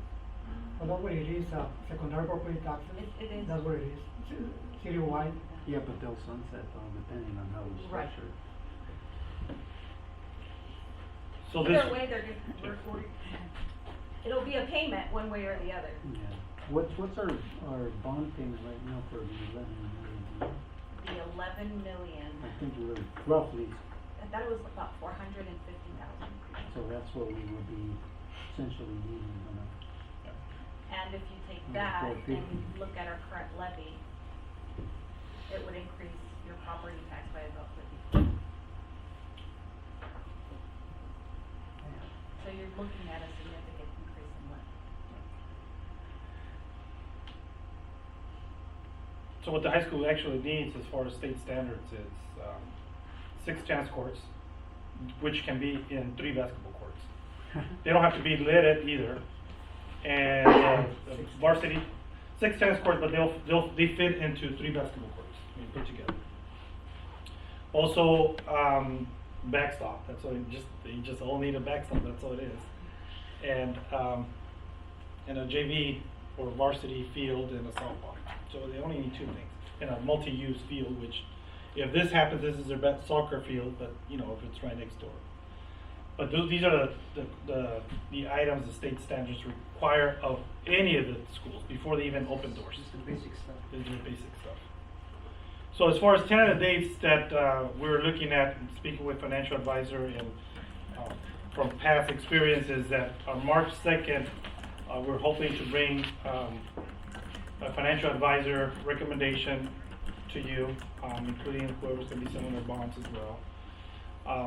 And then for April, looking at, I already have a couple of folks as a committee members to come in and ask, because there has to be a buy-in from the community, and having that committee come in and ask city council to actually go out and, for bonding or whatever the case may be as far as what the needs are. That's around April. In May, obviously a resolution needs to have occur. Around the first week of June, make sure there's a call to action to make sure that we let everybody know that we're going out to vote. It gives me several months to get donations by August, because we still have to wait for pros and cons for and against the bond, and that's part of the election process anyways. So hopefully to make sure that the summer is there to market as much as possible all the way through November. But this is just if we go into bonding, right? If you go out to bonding, correct. What about if we decide to go to secondary property tax? You still have to go. Yes. I mean, but the way you have it listed here, we're studying and then the committee, etc. It's going to be the same process, right? Yes. And the reason is obviously the committee plays a vital role. We're looking at about 12 people, 15 from all over the community that they can actually sell at their neighborhoods. Whatever we're going to end up doing. Yes. I have one question. I was thinking about the saving that is going to be on transportation for the school district. Is that money could be allocated for help with this project? No, because they use different funds. And actually, we had that conversation. We had a conversation on infrastructure. That's why they were asking for the some sort of developmental fees waived. Not all of them, but there was just a few especially for the lift station. And what we're looking at is obviously a beneficiary. So they were requiring it. They were asking more than anything else to make sure that the lift station is part of the developmental fees. That way they can use the several pots of money to pay for that. But a lot of that, it's going to end up being taxed anyways, because they have to, just like any other district, anything that's on right-of-way, sidewalks, streets, all that still comes out of adjacent ways, and that doesn't go out to the voters. That gets set by, I think, August 15th. They have to be set by the school district. And actually, you see it on your property tax. You see that portion of it, the adjacent waste portion. And it's a one-time thing. Especially when for this one, they end up, paying for the whole street probably, the lift station and other things that. The station, the sewer lines, fencing.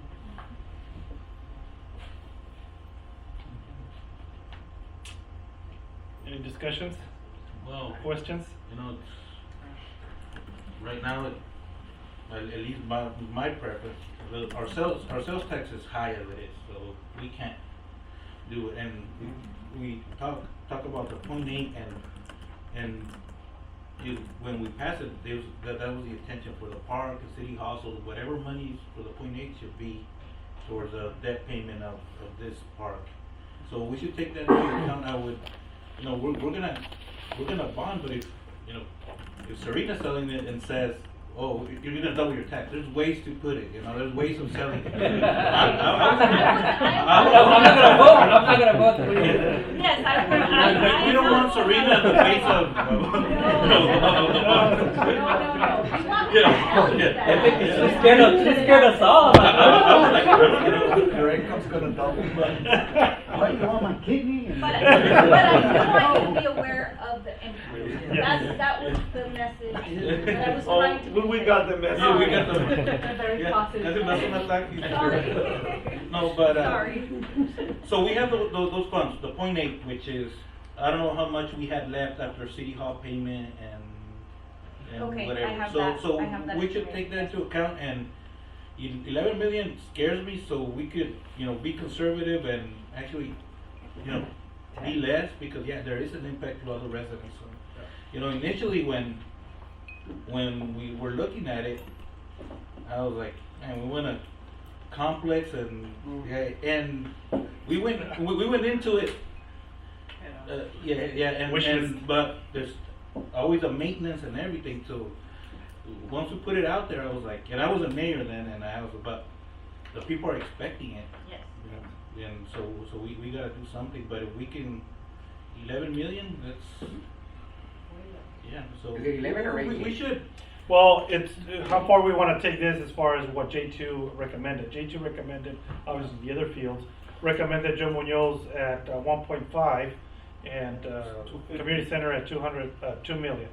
I mean, those are the recommendations. Doesn't mean that those are actual construction costs. Construction costs and what they're estimating are totally very different. Yeah, J2, they're used to dealing in Queen Creek, all those big complexes, so they're always looking for the Taj Mahal. So we can, be conservative and actually, try to get what makes sense for us that we can afford and impact the taxpayers as best as possible. But we're gonna have to. A lot of it is planning for infrastructure. That way, in the future, it doesn't cost us more. So even if we don't put lights, conduits and whatnot, that infrastructure in place, reduces that cost for future. And in 6-7 years, we have some bonds retiring, Correct. so that will allow us to maybe take on more debt at that time without the taxpayer feeling any difference, because we've got some going away, and then we can add more. That's why you have to be careful with campaign rhetoric when you start making these comments. And that's the thing that's the thing. Once we go out to actually campaign, these numbers might not be there. Some numbers will be, in order for us not to tie ourselves into. It's only $200,000 for equipment, and that's it. No, we got to make sure that we have that flexibility to make sure that, if it's, let's say, it's only $100,000 for equipment, and we put 200, we got to make sure we stay true to our constituents and say how. That way, we kind of have that flexibility. Yeah. Mayor, can you elaborate on the estimates, how they come up with them? How the engineers add 20% or 15% of cost, and then another 15% of cost, and then another 15% to inflate the price to ensure that we're not underestimating?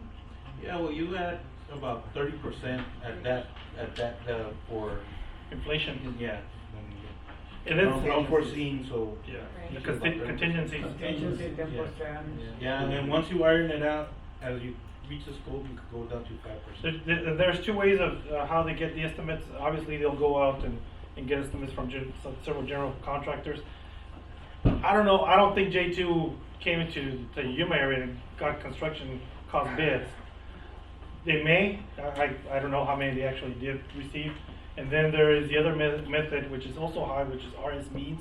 It's kind of a general U.S. but a regional area as far as the cost of construction. So they might end up using RS means and or actual construction costs, but it may be from the Maricopa area. But even then, whatever they stated that we might end up having to spend, we don't want to get into the mess of what Yuma did. Yeah. 10 million. Anything less than 10 million. On the 0.8%, right now the debt payments are about 82% of that. So 18% would be what we have outside of the debt payments of the 0.8. What was the amount? Well, for this year, it was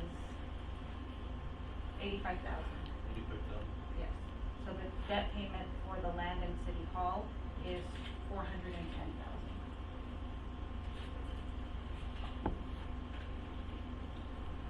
So hopefully March 2nd or 3rd, or whenever it's March 3rd, yeah. We'll bring the recommendations for financial advisor, possibly bond counsel. I don't know if you can do the bond or, and whoever's gonna be selling the bonds as well, and have them approved here by our second meeting in March, and move forward from there. Because it's time is of the essence. We only have certain amount of time. We have to make sure that we have this by June, no later than June. Because now we don't have time for the election for this coming year.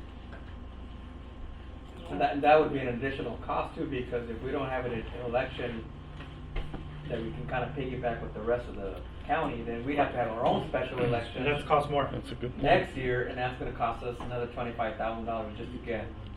So remember, you don't have the voters too, that come out to vote. You'll get more voters coming out to vote either a pro or against, so it's one of those things that you still have to make sure we sell it right. Yeah, this year's the year because with presidential elections and we need to do it as soon as possible. Mayor, Council, just want to point out that that's very important. If it's going to be either option A, property tax or bonding, it has to be well marketed. I mean, it has to be convenient and practical promotion we do, and I wouldn't shorthand the marketing of it, because that's how the people are gonna be aware, and the education part concept, and that's where you sell the product, and video advertisement, and make sure that people know what they're gonna pay for. Because at times that happened in San Luis, they didn't know what they were paying, so the regional park project over there, the votes were minimal, so it was completely. It's very simple. This doesn't go through, we don't get the high school. Yeah, but yeah. But Zarina just made me vote against it with her. Hey, I'm just a number. Zarina just made me, I live here, like, I don't want to vote. She tells you the truth. Sorry. So sorry. That's good. That's how I like to get time. It's good. I mean, no sugarcoat it. That's the finance department. Before we didn't get numbers. I just want to make sure that you all understand. Yeah. We got it. Okay. All right. So the mayor. Previous ones, they say, yeah, you got money. I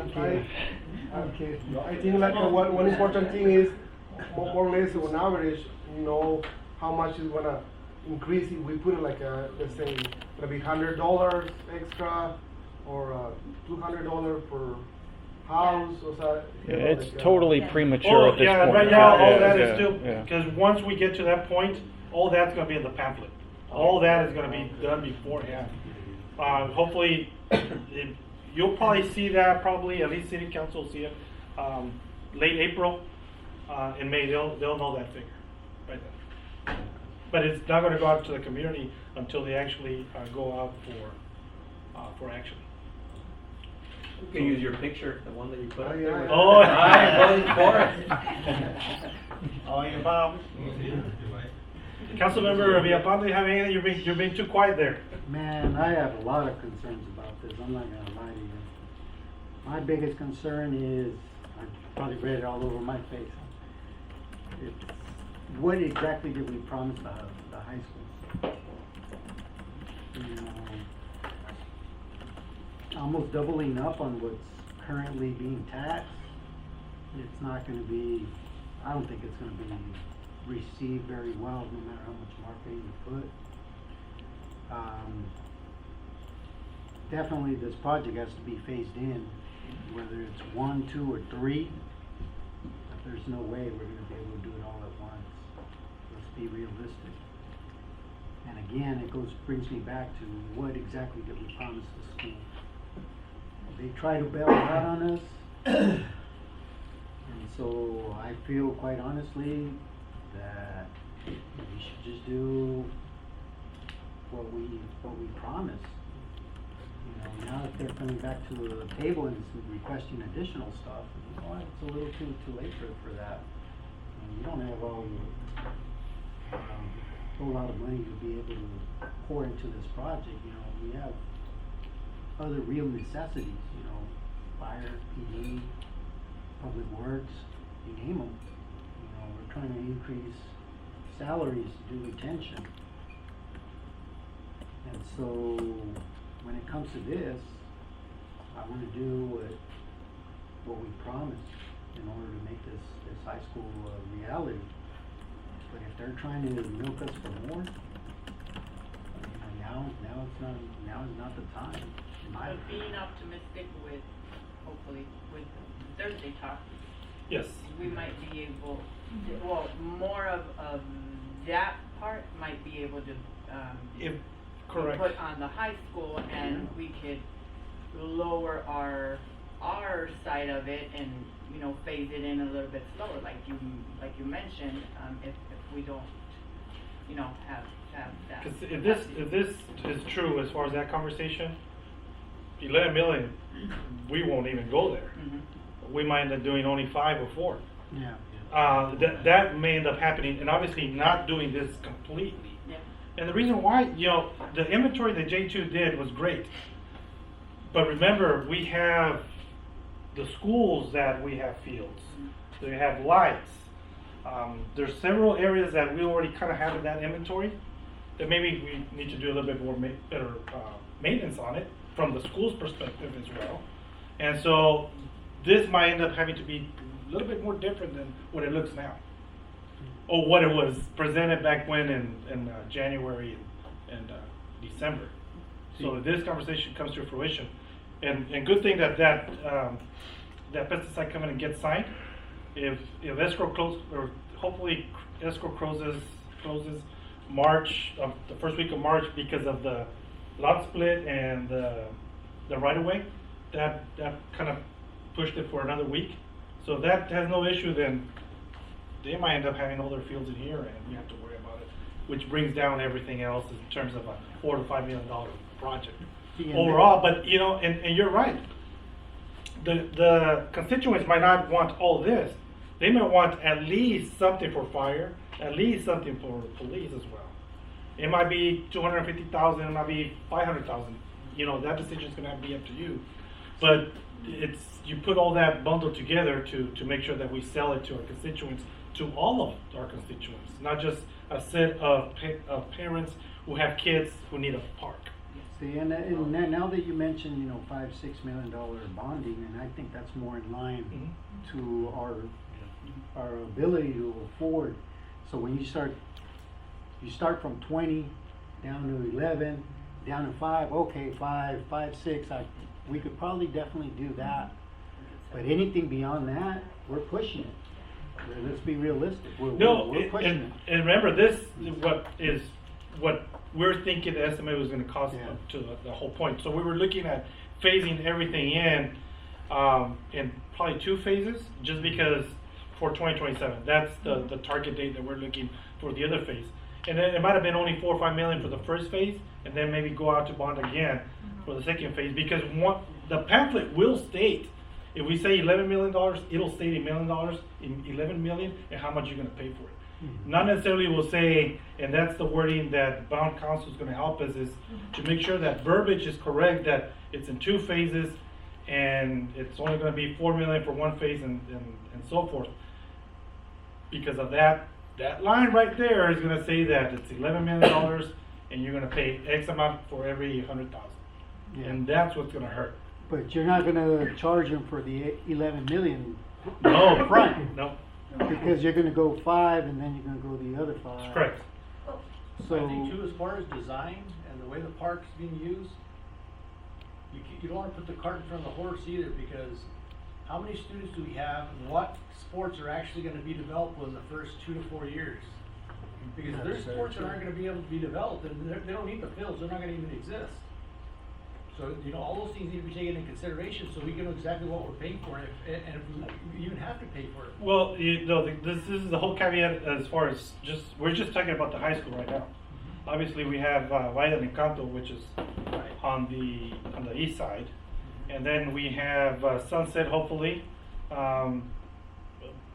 future, hopefully, hospital, or I mean, hotel. Commercial development. Commercial development, but then the other caveat is right across the street, we have an elementary already approved, and in 10 to 15 years, we got possibly a middle school.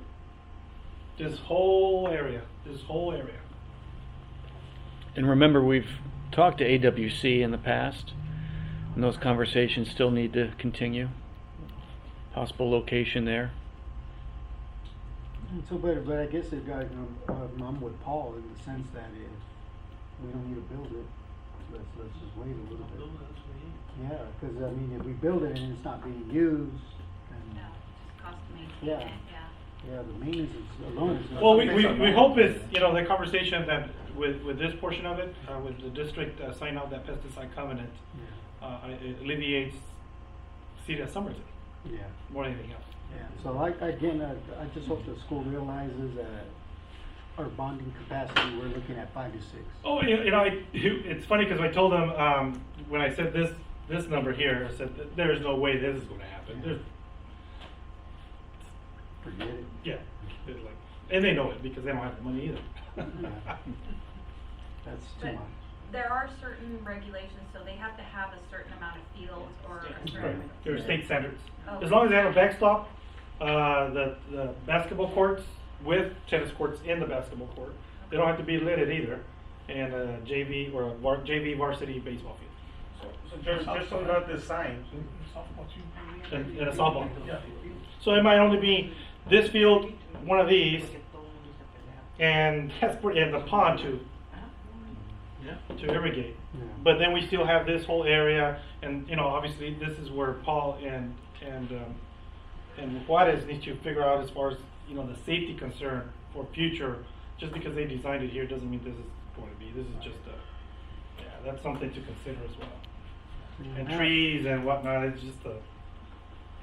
See, now that you simplified it, it makes it a lot, at least it makes it a lot easier to comprehend and take in and say, yeah, let's go for it. Yeah. And also, Because at 23 million, man, was ready. Oh no! Yeah, when I saw that number, actually, it's not. Remember, it's 25 million for everything that J2 came up with. but I think, Jerry, the purpose of the master plan is to give you a 10 to 20 year period, not in 1 year. Master plans are to give you the needs assessment, and you can phase it out in 20 years. So that's the purpose of the master plan, not to build it $23 million in 1 year. No, that's not the purpose of master plan. No, yeah, you're right. The only thing that Kevin with that master plan didn't have specific timelines. It just kind of. I didn't like the master plan, to be honest with you. I think they added way too much stuff. They were treating us like if we were peanuts. And, I mean, come on, how many people here play tennis? Two. You guys will have 2 courts apiece. Sorry, sorry, go ahead. When Hill Ridge was built, what was the city's investment in all that they did over there? Zero. See, that's what's always sticks in my craw, and Ian's probably tired of hearing me complain about this all the time. Yeah. That it really burns me. Here's a small town, high unemployment, ag, is the primary industry, and we're having to pick up the bill on this when the school, the stinking high school district, should be paid for everything. Yeah. They did it for them over there. Why don't they do it for us?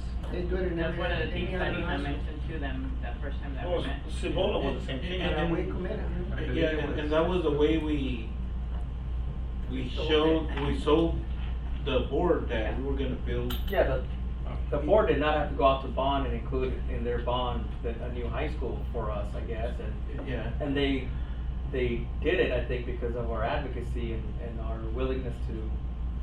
But yeah, at the same time, they would have said did not have to go out to bond.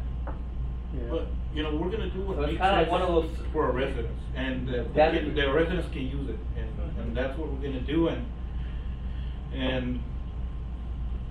and if we need to sell more of the land, we're not married to that big park.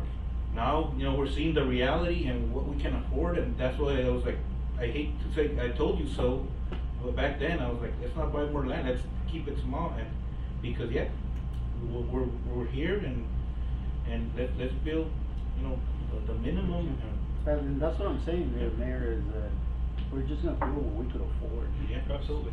And Hector's also gonna sell some land over there. Oh, yeah. That's gonna replenish, $2 million. you know, if he sells. Well, now we only have to bond for 4. But when they make presentations like that, they're gonna present maximum. Yeah, they always give the wish Because list. if they don't, just look at it this way, if they didn't give you, you know, tennis courts around, then you say, what, we're being discriminated, you think we don't play tennis? You know, so you would use the other side, so they have to present what they have to present. You can cut it off if you want to. Oh, yeah, so that's when I met with Jesus, we took up a lot of stuff. I mean, I'm presenting what J2 had on there, but the reality is from $2 million to possibly 500,000 a day, that's quite a bit of a cut, because honestly, the construction for adding another 100 by 30 is quite a bit, you know. And just to go back on the high schools, you know, like, the public cannot use anything of the fields at Hilo Ridge.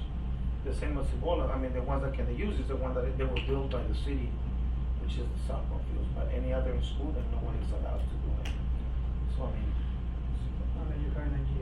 But something we need to move is the design of the park. We have the development fees there available, and it's coming, so let's start working the design, so whenever we, the bond or whatever passes, then we're ready to start building.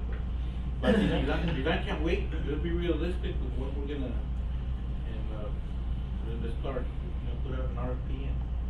Has the Yuma Union High School District started on the design for the school? Yeah, they have that design from the very Oh, that's get-go. right. Which is this right here. That's the, what phase? It doesn't mean like it's there yet. I mean, Right. right now it's just, I think they ended up doing the design drawings, that was it. Design. That's all they did. Which were phased. But now though, they wanna build it in one phase. You want to do Right. one phase. Everything. Yeah, all the design drawings are based on, well, 3 phases, and then you see 2 phases. And then so, the same one, yeah. Yeah, but now it's only one phase, Right. everything.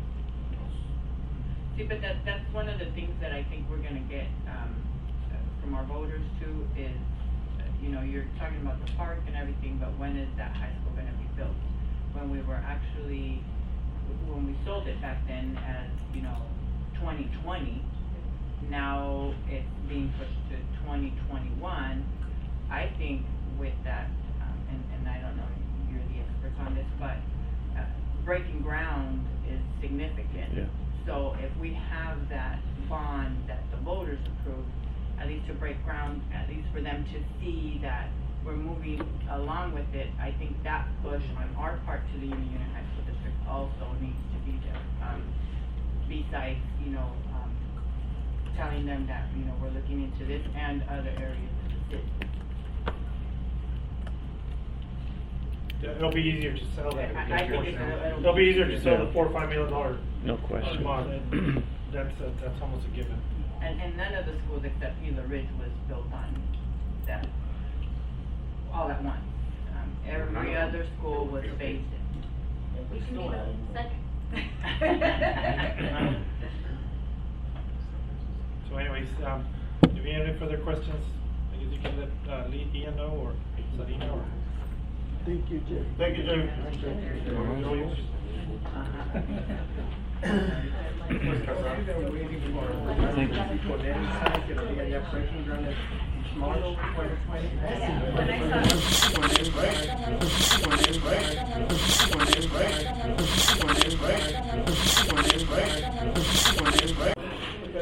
All right, folks. Last part. Just wait for people to come on in. All right, so, you know, we've covered a lot of good ground today. A lot of good perspectives. The last item on the agenda was going to be kind of a breakout into small groups to talk about top priorities, but talking with the mayor, we've hit a lot of our top priorities, and we've covered that ground already, and I think the mayor is satisfied, and council, that we've covered that topic appropriately. So I just wanted to thank everyone before I send it back to the mayor for taking time out on a Saturday, and last night too. I think last night was a lot of fun. the mayor and his wife created that scavenger hunt event. That was a really kind of creative, neat thing to do, and the mayor won. And the mayor conveniently won. Yeah. He got the list ahead of time. He had some inside info. That was a fast. He went out and took pictures before that. And photoshopped his team in. One was speeding over. Yeah, that was a lot of fun. And also,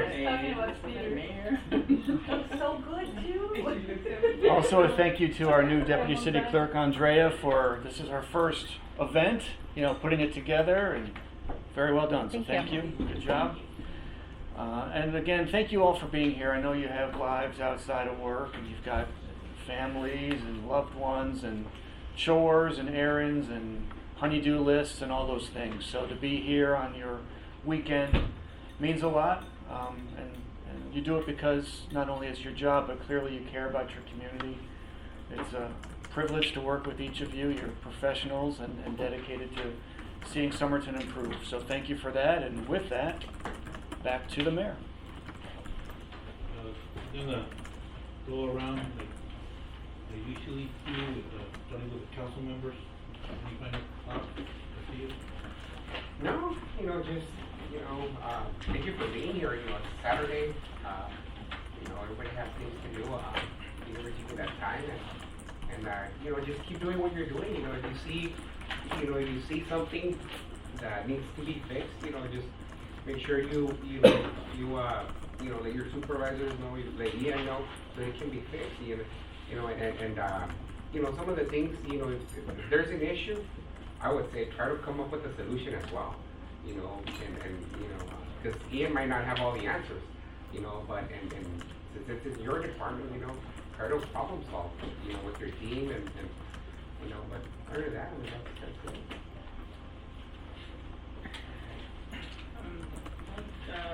Not much. Thank you, everybody, for being here. I know I do appreciate everything that you guys do. I know we don't say it enough, just staff department directors, but we do notice that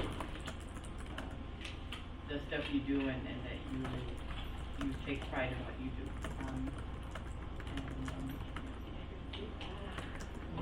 I think same thing as Vice Mayor and Councilmember Castillo said. Thank you for you guys. You are the face.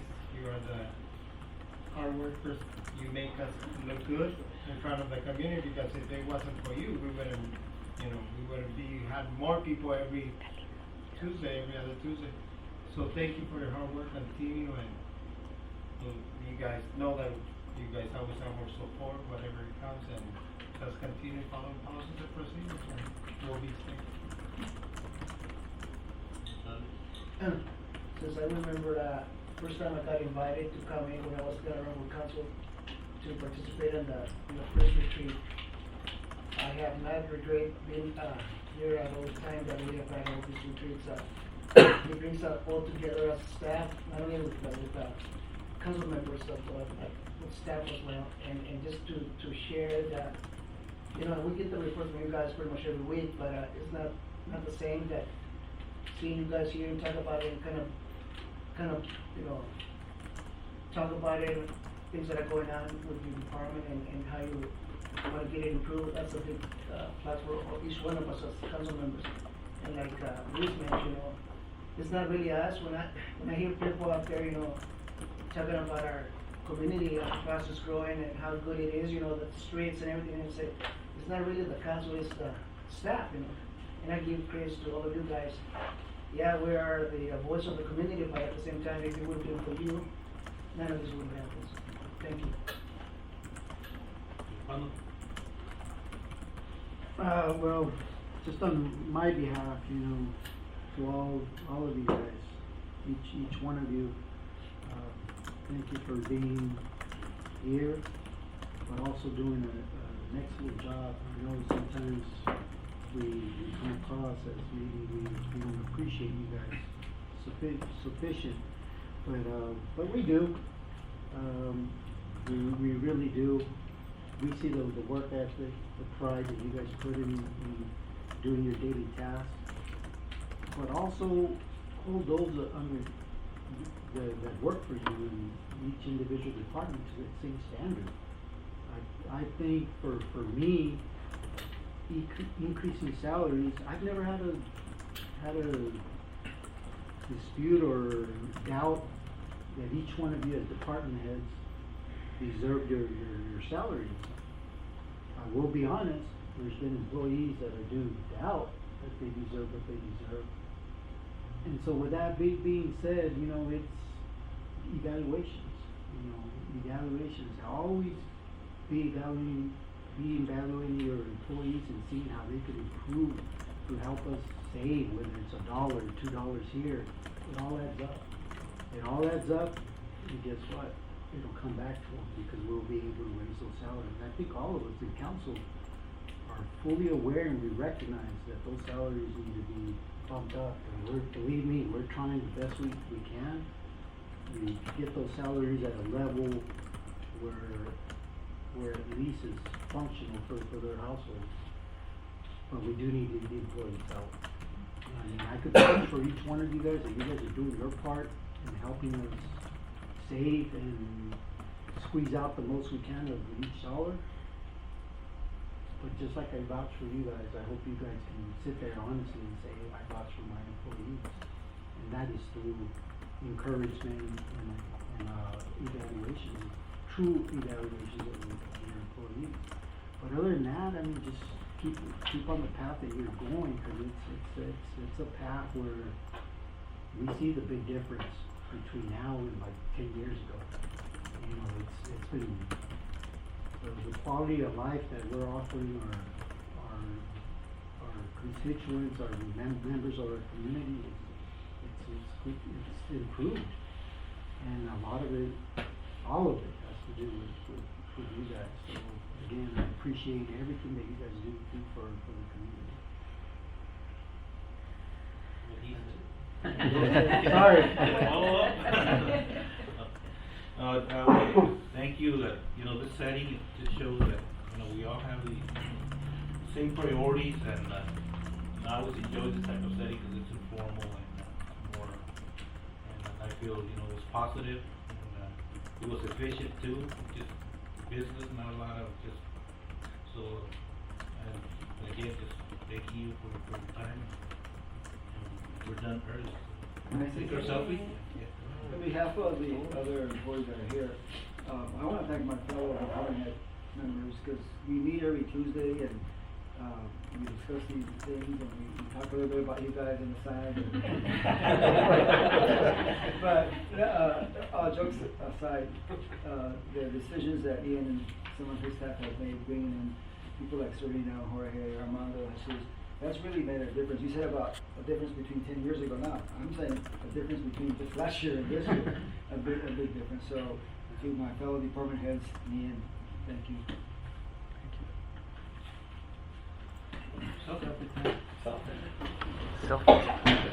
Done early.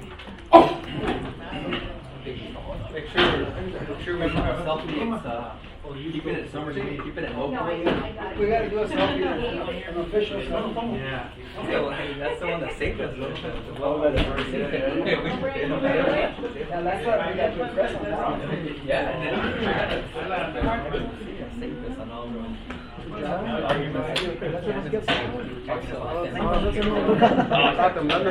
you're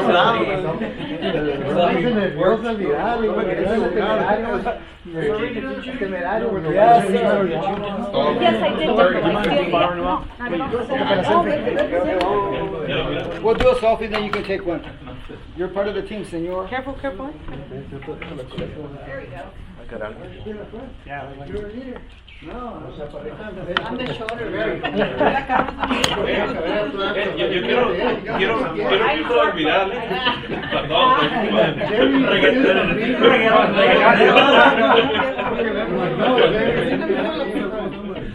Okay, guys, have to squeeze in a little bit.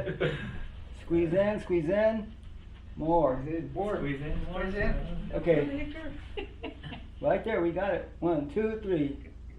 One more. Everybody wave or do something. Got it.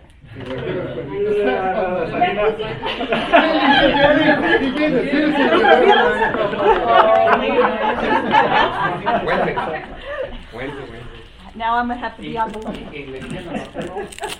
My Facebook is open, so if you guys want to Sorry about contact that. No, he wasn't here when you said that. It was when, it was after. You're good. It's all good. No problem.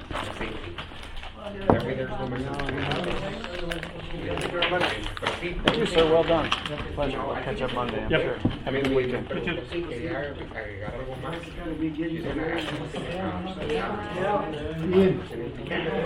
Yes, sir. Thank you. Catch you later. Sorry I showed up late. It's all right. No worries.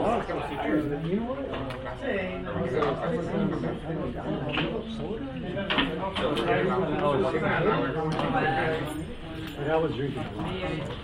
That's good for you, man. So I gave it up and You don't see what it's doing to your body. If that's what happens when your body's healing, right? Good man. You just got to replace it with bourbon. Right?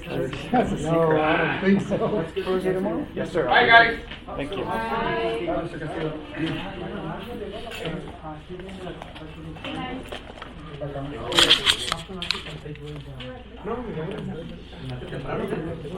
you.